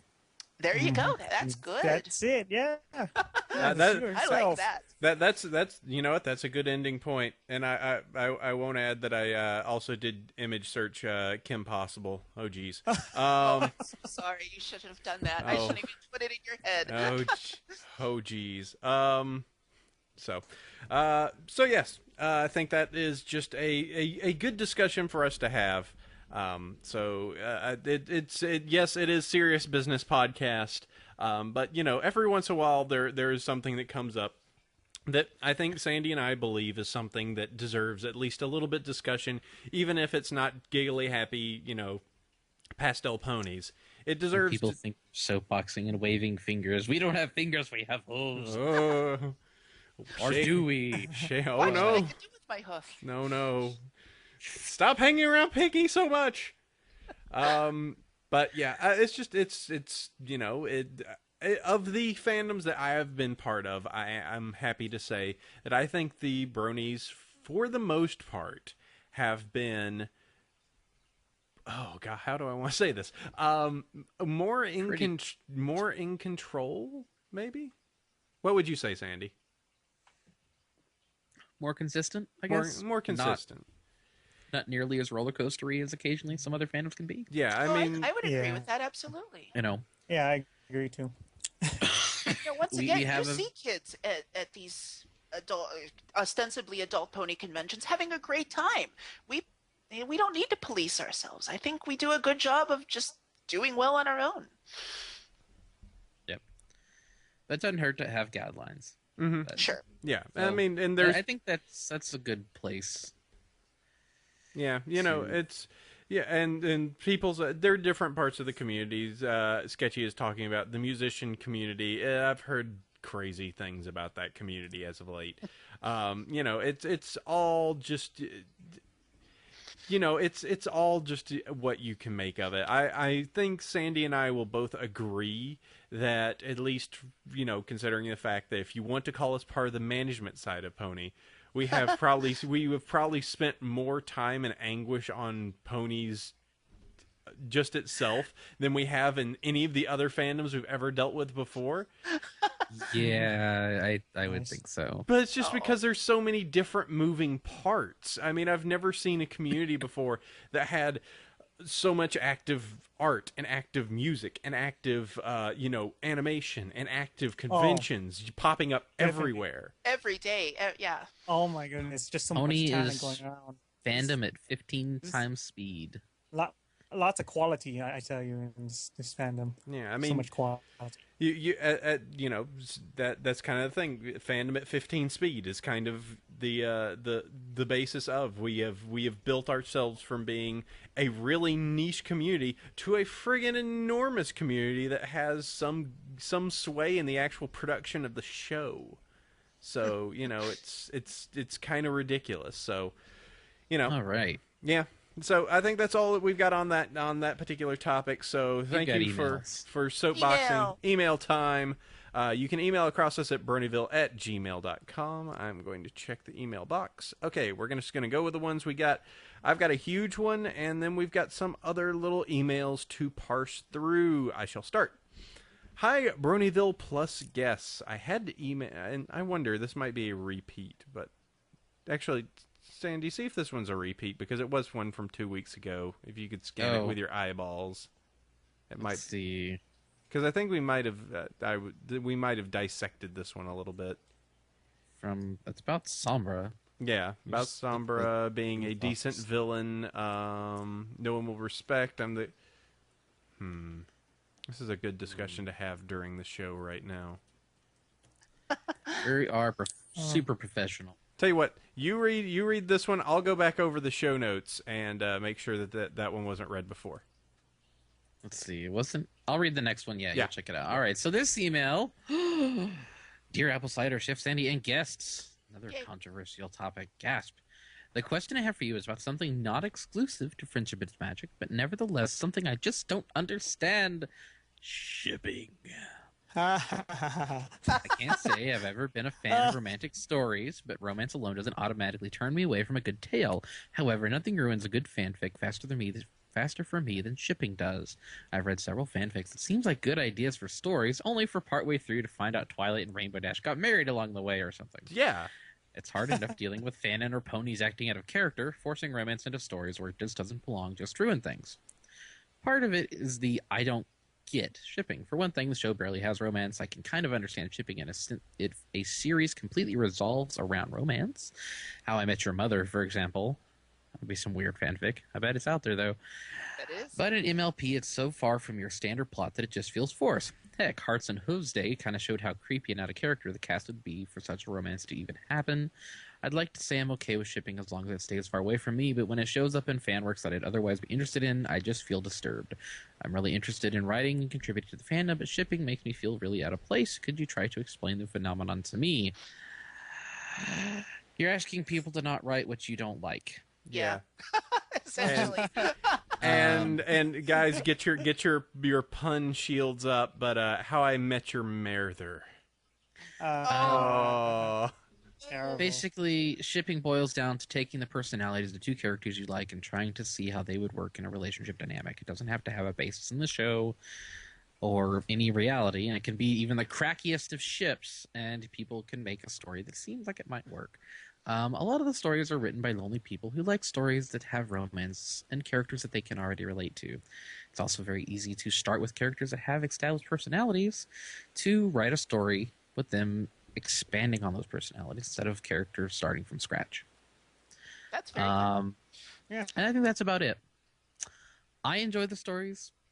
I'm not lonely, but I just like reading cute horses doing cute things, And Yeah. you know the shipping thing. that's Yeah. a-okay with me. And for other people, it's not, and you're totally fine if you don't like it. But I I like like it. shipping. I like I- Brony's yeah, love. I like I it think it's too. cute. Yeah. Same. There certainly is, and it's certainly kind of part of the. There are people that it seems to be the same crowd that's the anti R34 crowd too, that wants to keep it all completely normal. And I mean, we know people that are part of this crowd of keep pony. But you know I tell you what, Starry's one that just sweetie, what's your feelings on shipping? See, meh. She not a fan. You know that she enjoys it for what the show is, not what all these ideas of, oh, we'll put these two characters together. It's almost a thing of well, why do the characters need to be together? You devalue them by forcing them to have a relationship. I think that's some of the feeling. My thought And that's is a reasonable approach. Yeah. I mean, that's a valid opinion, I guess. Yeah. you know they're strong by themselves. Why do you need to force a relationship upon them to make an interesting story around them? Because Yeah, it's and- adorable. You just see, want my more of response- it. My response to that is then don't read the story. Yeah, they're all very. Yeah. I mean, the shipping fics are always labeled shipping, so I Yeah. think it's very Fan rare you fiction get has- halfway through a story and Yeah, but the Fan thing fiction has tags for a reason. but I think it's the it's probably because shipping is so popular that it kind of it annoys people. You know? there's a bit of a Flashback. response I- to that. Yeah, it's because it's popular. Kirk X Spock forever, guys. God. Yeah, we Ah. didn't start the fire. It's been always burning since. Spock X McCoy. See, then you can listen to Yeah. shipping wars, Harry Hermione. Jeez, what's going on? All right.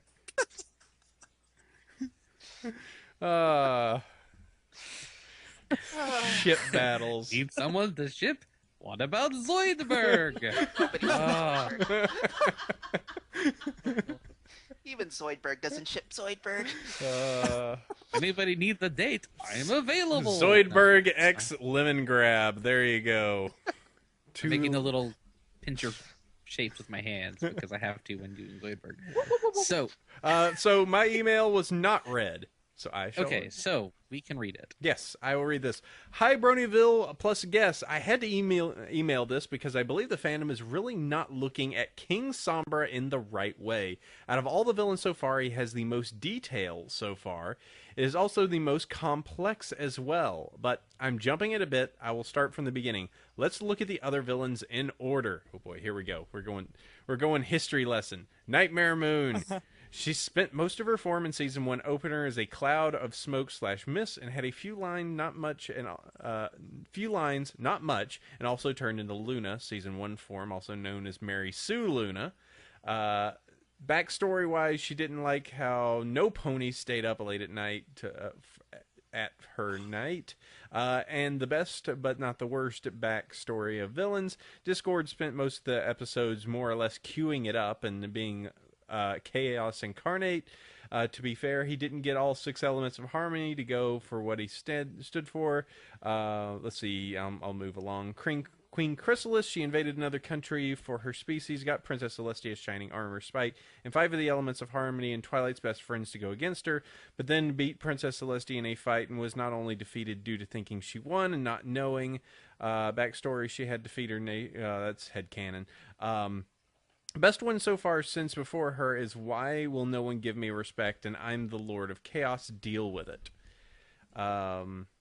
So now King Sombra. He spent most of the episode as a cloud slash smoke. He stops shining armor from using magic, loses a horn, no trouble grows it back, while the old one dissolves and forms an evil crystal. After giving the Empire, he made all the crystal ponies go back into a fearful state that they were for a 1,000-year time lock. Gets beat by a dragon, riding an alicorn and a nation of ponies that comes together using powerful magic to make him explode. Now, backstory is Unicon Bronyville headcanon. And then Time Locks Crystal Empire. Okay, so if you look at all villains so far, he has the biggest and longest descriptions of backstory and the shortest word count with him just laughing and saying a few words. Now to ask an important question. Why does no one besides me and my friends see this and no one else does? Sorry for a rant, but really long word count. But for what it's worth, I can see why people don't get him. But for what it's worth, I can see why people don't get him. So I'm going to end it here, and thanks for reading this, and also that Spike is best pony. And I'm not scared to say this. And now I have cred once again to Spike. That doorman scene, I was in tears. Your faithful listener, Zach. P.S. Me at Buck with a few bronies. I'm the guy in black. Included link. Well, a lot of what you said was probably headcanon. That's why I said headcanon, because the backstory was... we don't know. He's a guy who did some stuff. Yeah. He's evil. He's a big bad big bad unicorn. Yeah, it's crystal slaves. That's all we heard.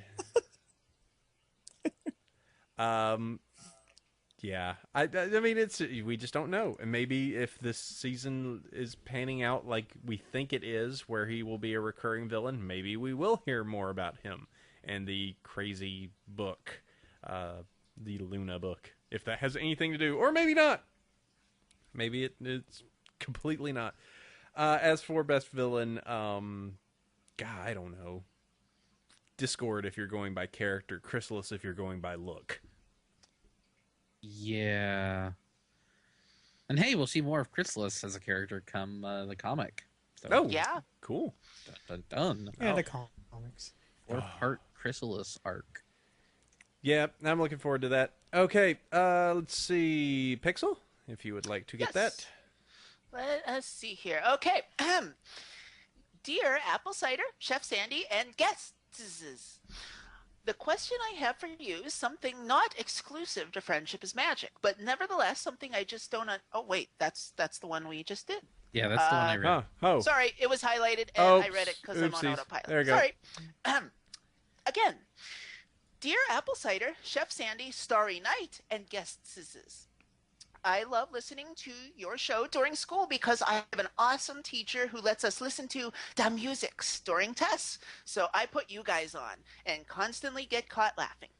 Anyway, what is the best fic you've read? No cheating, AC. On the topic of fic, I would like to suggest my own, a Wings Beat on Fem Fiction. Your faithful listener, DJ Wingbeat. All right, so he's listening to this during tests. So, all right, that one's B. That one's D. That one's A. E. R. 16. And Q. Potato. Yes, that sounds right. Yeah, so fill that in Or your just fill in the Scantron. circles to make like a little picture, and you should be good. That always works. Yeah. Yep. just do the episode from Darkwing Duck where Goslin just makes the image of the video game character she wants to play and turns it in. So just pretty much outline it. Best fic. See. I'm gonna I'll always go to my favorites on Fem Fiction. Okay. Well, I'll simply say Sunny Skies all day long. It's my usual go-to for a good episode fic. Short, one just block of text.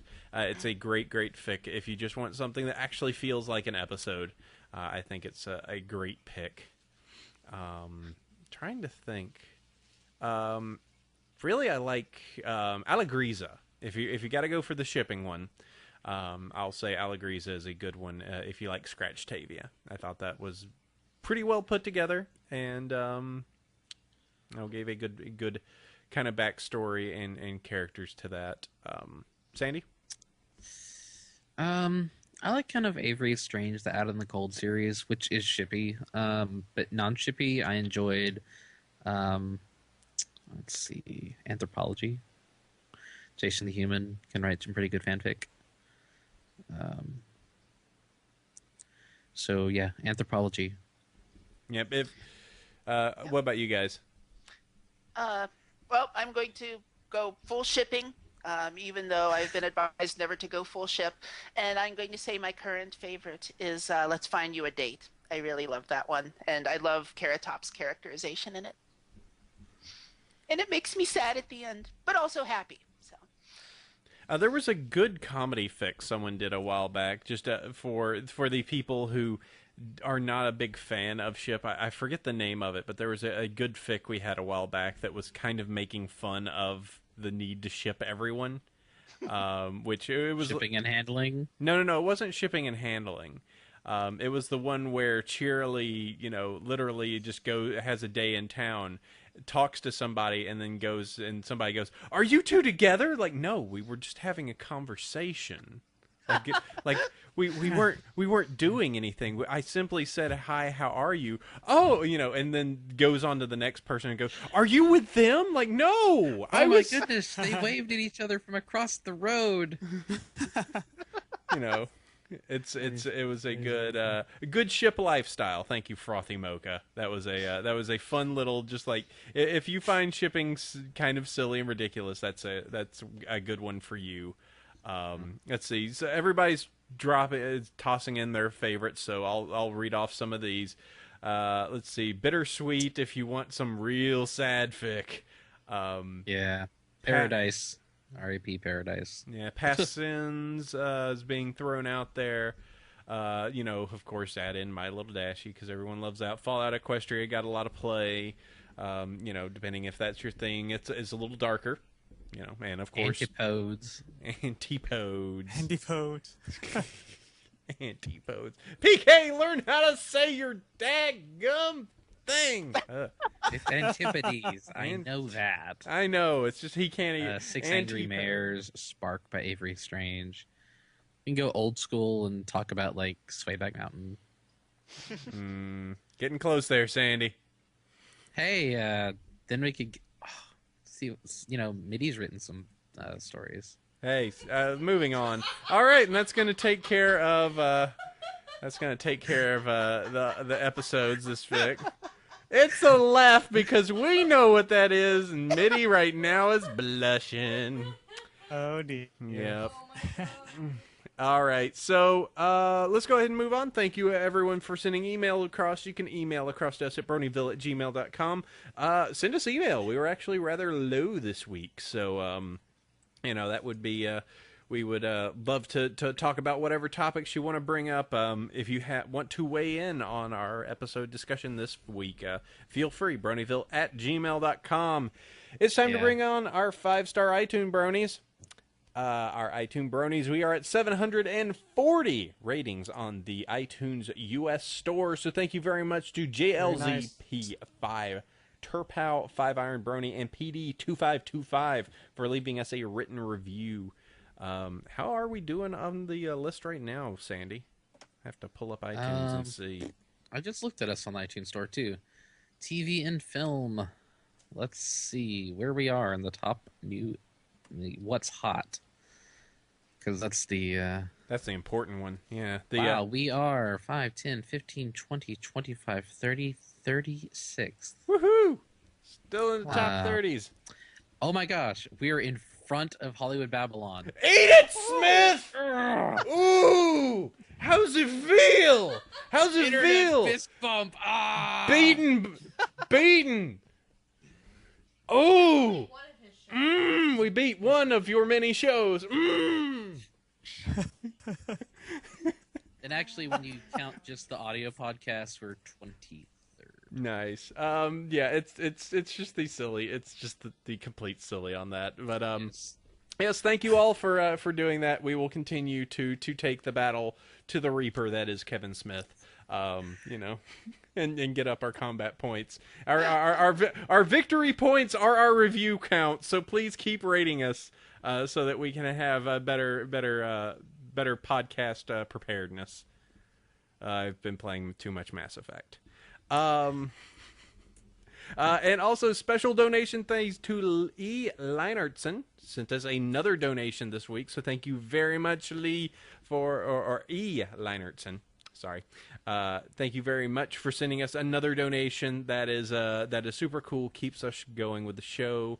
So thank you very much. You rock. Woohoo. And taking us towards the end, it is one cool thing time. It's time for us to close out the show the only way we know how, which is giving you a link, something that you should go check out.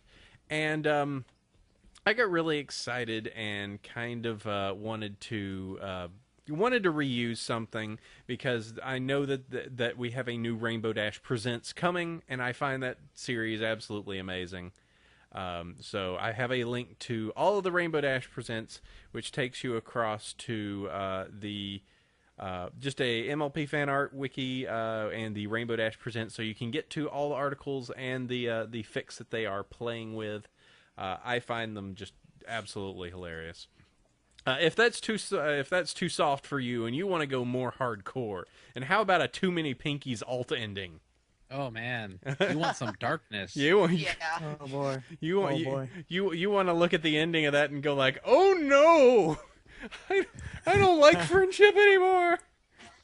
That was pretty brutal. So if you want to check that out, it is just it's nothing gory. It's just dark.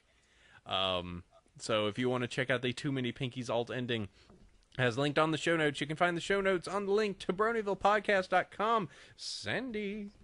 All right, mine this week is an editorial on Derpy Who's News called "Help! My Heart is Full of Pony. What is this fandom coming to?" Clutch your pearls and read some opinion. And it basically is sort of a perspective type of article. I thought it kind of dovetailed pretty nicely with our discussion today. Give it a read. Because the fandom is not people making fun of things on the internet. The fandom is you. It is you, the creators, the people who do awesome stuff. And we do so much awesome stuff. I mean, I'm looking at the article and scrolling down, I saw the Seeds of Kindness thing, and I went, "How cool is that?" Already collected 16,000 euros. That's something that I'm not sure many other fandoms, besides like the Star Wars fandom with the 501, really do a ton of stuff like that. I mean, they, like at conventions, but like just rallying on the internet itself. Yeah, that's something I noticed about this fandom. There's all these nice charities that are going on, and they're not just convention stuff, and you can win commissions and all that stuff. Just donating and just being all around, helping other people out and causes. It's pretty nice. I like that. It's awesome. Yep. Yeah. So that's cool. So go ahead and check that out. It looks like it was a pretty good article, and the comments are all very thought-invoking. Multiple paragraph comments, so very cool. Go check that. Let's see. I will go ahead and push towards Pixel Kitties, but John, you don't have a link yet, so you better start thinking one up. Oh gosh. Yeah. I haven't gotten a link of anything. Just think. Just think. Pixel, stall for time. Oh, so my one cool thing this week is one of my very favorite Tumblrs that sadly does not get nearly enough attention. Like we were just talking, there's any number of creative outlets in our wide world of diminutive equines. Art, music, video, awesome podcasts like this very one. So my one cool thing is a brilliant and tirelessly crafted take on pony poetry, of all things. Ask Rhyme Scheme, and you can find that as a Tumblr blog at rhymescheme.tumblr.com. It's incredibly well done. Rhyme Scheme creates poems based around our favorite little horse cartoon, and I'm not talking angsty poetry club goth free burst kind of poetry. Rhyme Scheme does beautiful, structured, amazing verse and poetry, and spends as much time working on his poetry as I do any silly pony art or comic or anything. So His work is amazing, it's fun to read, and it's a really kind of unique experience. No one else is really doing anything quite like that. So please check him out and send questions because he loves crafting poems around reader feedback, and he doesn't get enough of that. So please, if you have time, follow him and send him some questions. If I may, I noticed that there's a Ask You that was done by One Pixel Kitties. I can read this out. I'll read yours, or unless you want to read yours, and I will give the prose. No, you go right ahead. Okay. So you said, we may disagree on the most great and powerful of best ponies is. That being said, I do believe that we're on the same page concerning the very best the main six has to offer. What is it about a certain purple mane unicorn that makes her so amazingly fabulous? He wrote, of pearly coat and white mane I write, of graceful notions, charming voice and mane. But beauty, though, belies a mind as bright, by beauty buried, talent lies unseen. This dazzling pony bears a gift divine. With thread and hoof she wields a technique grand. Each stunning stitch a stroke in her design. As yielding clay, cloth shifts at her command. Indeed, her works refined herself reflect. Such fine aesthetic marvels does she form, and doubtless all those who see her art suspect. But made to keep both heart and bodies warm, no doubt a lilac mane could hold my eyes, but beauty builders are a rarer prize. Yay! And Starry was eye-rolling the whole time. Of course, that was completely doing it just without actually looking at the, like the way it probably should have been read. All right. So go check that out. That is Ask a Rhyme Scheme, and that is on the show notes. All right, we were able to hold off for a little while. JJ. Come on, JJ. No pressure. No pressure. Okay, Actually, you know what? pressure. Oh yeah, I know. You know what? Just gonna say, talk about one of my favorite artists, Egophiliac. She doesn't get enough love. I love her cute style. Yeah, slice of life. Yeah, that's one of the things that that she has, and it's just about the cakes, Yep. And it's very cute. It's you don't really see much of the cakes at all, and what she's doing with them is amazing, and it's a very different style that from the early days of her art, and now you can see this. You can see this now cute style that she has, and you just think, oh, that is Ego's art, and she puts a lot of work into that stuff. So I like their other Tumblrs too, with that Luna one, and it's just just wrapped up. you see it from the beginning of the fandom. It just starts developing, and it's cute. They're definitely somebody who has progressed a good deal and can just whip out some really cute stuff. I recall seeing a pic of a certain pony returning a book of shrinking spells to Twilight at the Library. That was awesome. Yes, Trixie was not happy about that particular library adventure. Yeah. There we go. All right. Kind of a cool thing. That's the thing that she does, and I hope that she continues this, and if she has any other kind of comic projects, because I like the format she has for this, and they're very, very soft colors and squishy. That's all you can say about it. They're like gummy bears, and like if they put little shines on them, they're like little gummy ponies now. Not marshmallows, but like gummy ponies. It's the alt universe where they're all gummies. Gummy. Oh boy! Don't this starts to spread. Look at this is a contagion, sweetie. This is a. If you start singing the Gummy Bears theme, That was a good kid. it was. But if you sing it, it becomes a contagion, and everybody gummy bears bouncing here and there and everywhere. This is something for beyond compare. We are the Gummy Bears. Well, We are the Gummy Bears. Oh, Gummy what have you done? I'm sorry. Oh, Next week, the Gummyville podcast will return. It's time that we really should go in the show. Oh no. Izzy, please. Izzy, no. We're so close. It's taking hold of me. No. Oh, God, we got to clean this show real quick. She's starting to pull up YouTube. All right. Oh, no. Anyway, I want to go ahead and thank Sandy. Thank you for coming in. Oh, no, she's pulling up the YouTube link. They will hear it, trust me. Oh, boy. Don't do it. Oh, there she's showing gummy bears. I don't know if it's showing on the stream. Whatever. Thank you, Sandy, for showing up.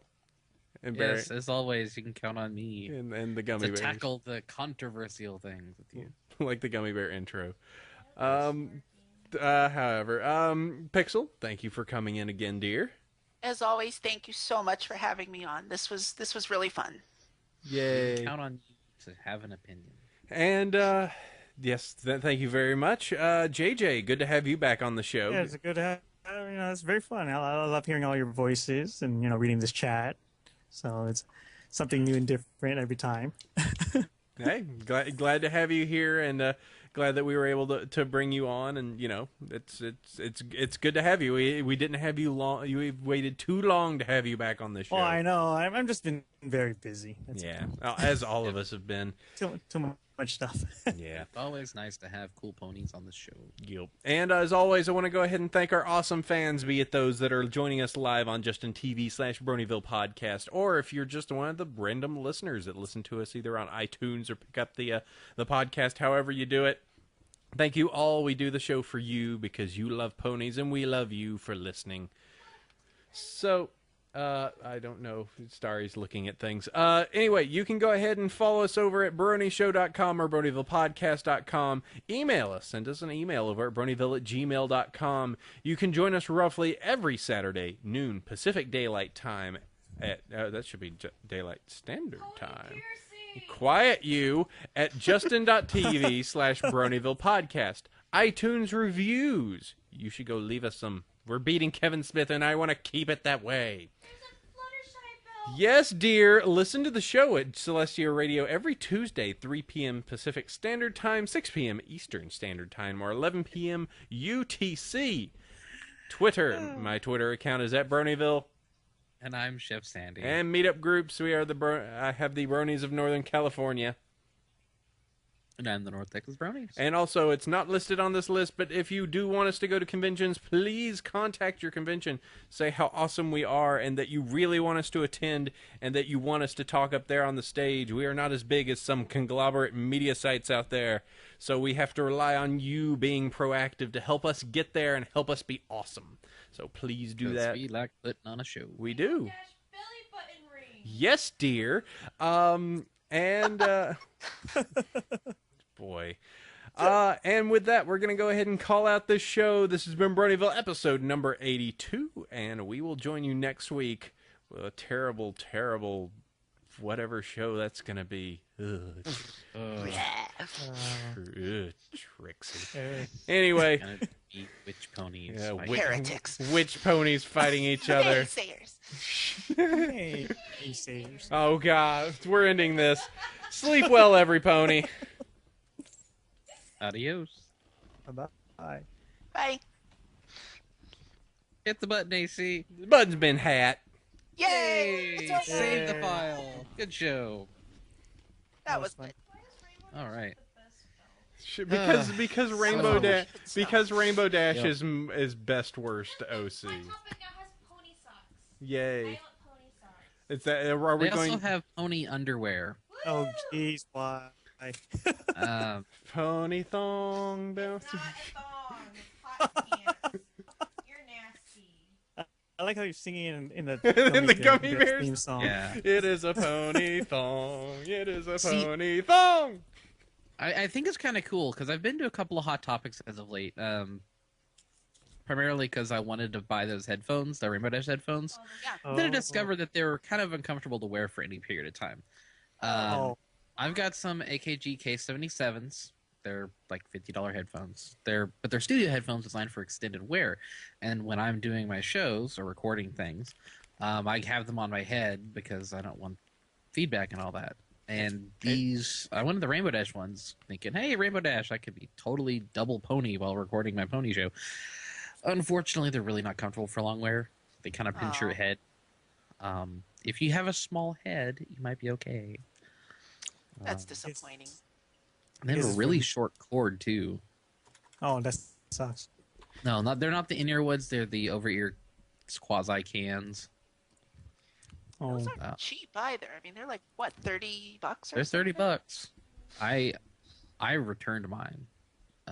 Wow. But what I was gonna say is that a lot of the stores now have like pony kiosks. They're no longer just like 2 shirts on a pile. There's 12 different designs, including I've seen a couple of yours, Pixel. Have you really? Every time I go to Hot Topic, I'm like scanning the pony section for my own stuff. I'm so glad that's somewhere. yeah, I I've don't seen see it in place.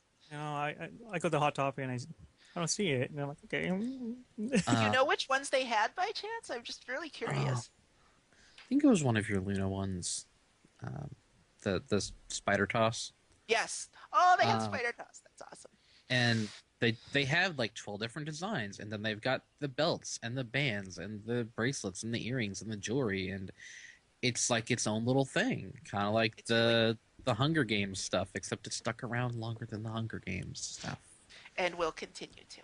I wish they had vinyls for my car. I need a Rainbow Dash cutie mark for my car, and maybe a little because I have a Volkswagen Rabbit. I need a little angel in faux chrome. I like that idea. Are you That's awesome. in faux chrome? I could imagine. Well, let's see. If it's a white car, I don't know. I just imagine just the white outline of just Bunny just looking ticked off with his arms crossed would be great. Well, I have it's black, so like the little, it actually has a little rabbit icon on it because it's a Volkswagen Rabbit, and I need an angel version of that. I'm sure somebody could probably make that. Oh, I'm sure. I just need to find it. Yeah, find somebody in the community that can print something up. I had a white vinyl on my back window on my previous car, and I have a dark blue one, but I can't put it on my dark tinted back windows because you can't see it. Right. It'd be like super stealth. It's like if I'm gonna put Oni cutie marks on my car, I'm gonna make it just obvious. When I was at Candlelock Gardens, the girl at the booth next to me was in the vendor area was doing vinyl stick-ons for cars. Just like she had a printer and was just doing them right there. It was really cool. And we ended up, Jeff finally, my husband will not put anything on his car, but he bought a pair of Rainbow Dash cutie marks for either side of his sports car. So he finally, at long last, relented to putting something on his car, and it was Rainbow Dash. So when I was the last con I was at, Brony Fanfare down in Austin, there's a certain level of subtlety that I require. Cutie marks are one thing. Putting a giant thing of like Pinky pressing her face against the glass back in vinyl window, right? is a bit much. Yeah, it is a bit much. Do you remember Everfree Northwest, the rideable ride-on car? Yeah. Yeah. That was pretty special. Yeah, that was one of our local guys. But I then think. again, I've seen that done for lots of other cons too, so it's not like it's anything unique. It's an original to Brony's. thing, right? Though I remember there was one convention I remember there where they were actually giving people, I think they were actual paint pens they were handing out, and then the person was like, "Yeah, after the con, I'm gonna totally get a layer of coat over this." Yeah, I'm like, that sounds like a bad decision. Yeah. AC Timo asked if you have mailed off the international buttons. I thought you Yes, said you had. I did that on day before Thanksgiving. I mailed all of them out, so those are completely out there in the wild. I have everything sent out sans the stress ball because I need to find a box that is pretty much that size. So yeah. I did also make sure that the delinquent Zakora that was owed, the email must have got lost in the shuffle somewhere, and so I totally speedy mailed that particular one off day after. So hopefully we're totally square on everything that we have possibly owed fans. Yeah, sans one, so we're good. So yeah, they should be. I'm hoping that I think the guys domestic should have received their buttons. I might have put too little postage on it, But I would have imagined they should have returned those if there was too little. Arcanist Spell Scroll, I'm glad you listened to the show. It's your first time. This is not our usual mode for the show. Normally we just do an interview with an artist. We have Pixel or JJ, and we talk about their art and their projects, or musicians and stuff like that. Normally it's much more lighthearted, but today was a social issue type show. Serious business. Yes. So I do have to say on this, just as a side note, that Crystal Pony picture, I am a pretty filly. you are, and I'm looking super happy. I'm like super chill. I got a tie because apparently, and my tail has additional like bands in it. So it's like I don't know how this works, but the crystal magic makes clothes appear on you. Pretty much. I don't know. Starry is max mad. She's like, I am. Huh? Can you have what? Batman underwear. Sure. And you have like a little tail clip. Even my glasses are like pimped out. That's pretty awesome. Yeah, they have little hearts in the corner. Yeah, of the that's frame. cute. I need those. But yeah, AC looks so super happy. I'm wondering why Mitty got knocked out. I'm gonna blame Starry for it. Yep. And I have my like a little golden laurel thing. That's cool. That is cool. I'm all sparkly. Yay. So that's my icon for now on Skype. And then mine is a terrible AJ picture. What's the origin of that? It's Woody. I know it's. Oh, it's the Woody face. It's the Woody face. But that's okay. That makes sense. They started on the MLP board. They started making those faces for the main characters, and then started just affixing them to every picture. So Very funny. Yeah, the Crystal Main Six. They're on the cover of the DVD, and they get shown in their crystally magic form for a whole 30 seconds. yeah, that was a bummer. But I'm kind of glad that it's not permanent in any way, shape, or form, because I didn't like Rainbow Dash's look. Yeah. Oh, yeah. I really hope she starts acting better. She's been such a jerk this season. She really I don't has know. been. I don't know why, but I like her as a jerk. Hey, there's only Sandy, room enough in this town for one jerk. Okay. Just admit One to big yourself, jerk. she has always been a jerk. But she's been like a more active jerk. She's always been a jerk. Day She one has made been a jerk. She made Fluttershy cry. Yes, she did. Just like Gilda, and then we sent her to the Griffin prison for that.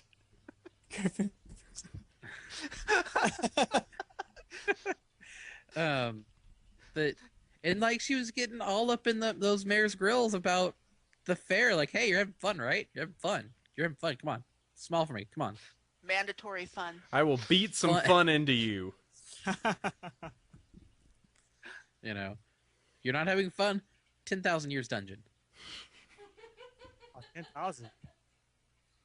1 million years fun dungeon. But and then like in the Pinkie Pie episode, you know, Pinkie goes out of her way to spend time with her, drives her a little bit crazy, and then when she finds the real Pinkie Pie off drawing frowny faces, just flies up and just dumps her on the ground. I laughed so much when she's like, look, she's carrying her. Dumps her down. I found this thing. Yeah, Dump.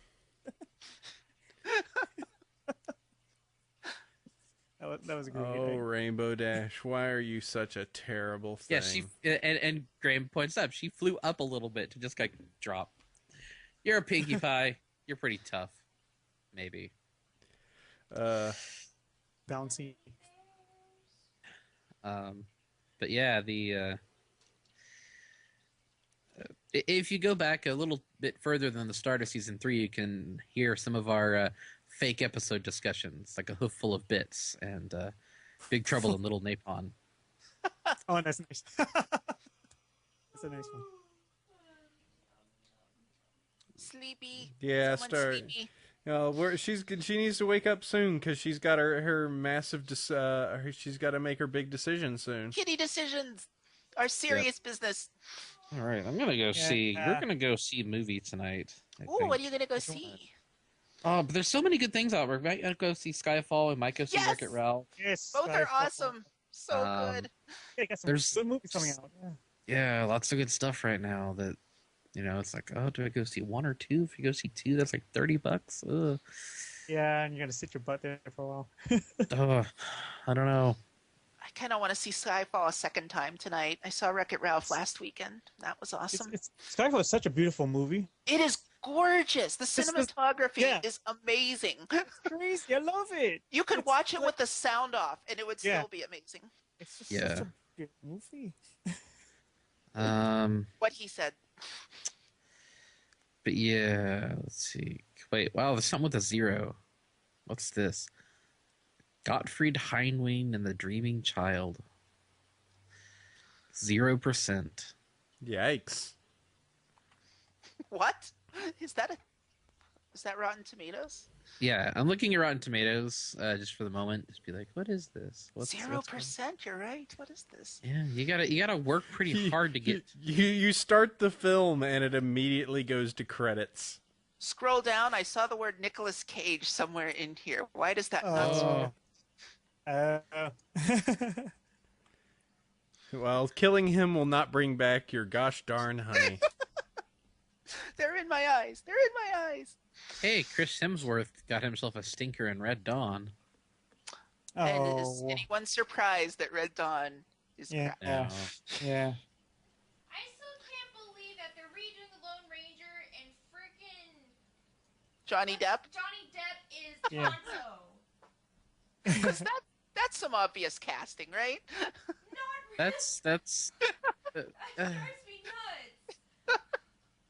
that doesn't make any sense. And guess what? Who's gonna steal the show now? Johnny Depp. He's gonna be Yeah. the swarthy gay Indian. Or as they call them, Gindians. Oh! Is he serious? Wow. That's so lame. Okay, so let's see. Trade of Innocence has 0. Oh, no. Atlas Shrugged Part Ginjins. 2. There you go. Is 5. Silent Hill Revelation has a 6%. You know what, AC? They like to be called Gative Americans. I bow to Wow. you. That was a good one. So apparently there's going to be a Lazy Town movie. Oh, How? Please tell me it's Lazy Town, the motion picture, because that would be Lazy awesome. Town, welcome to Lazy Town. It's an hour 15. welcome to baking the very best cake. You know, it can't be worse than Oogie Loves. Baking cakes with pirates. That's all I need. It's a piece of cake to be a pirate. It's Pig. Yeah. What? Best remix ever made by anyone alive ever. Yeah. Oh goodness. But I need to find showtimes because it's only 4:15. It's not too late in the day. Cinemark. Let's see. All right, sweetie. Cinemark XD. Yeah, I love the fact that Are we- our local theater, it's the XD, it's the super definition, blah, blah, whatever. And every time I see that, it's just laughing face. Cinemark, lol. All right, well, are we ending this up, Starry? Are we heading out? All right, live audience, we're gonna go ahead. That's been your post show. We Yep. need to head out and go grab a kitty, and also I'm hungry. Kitty.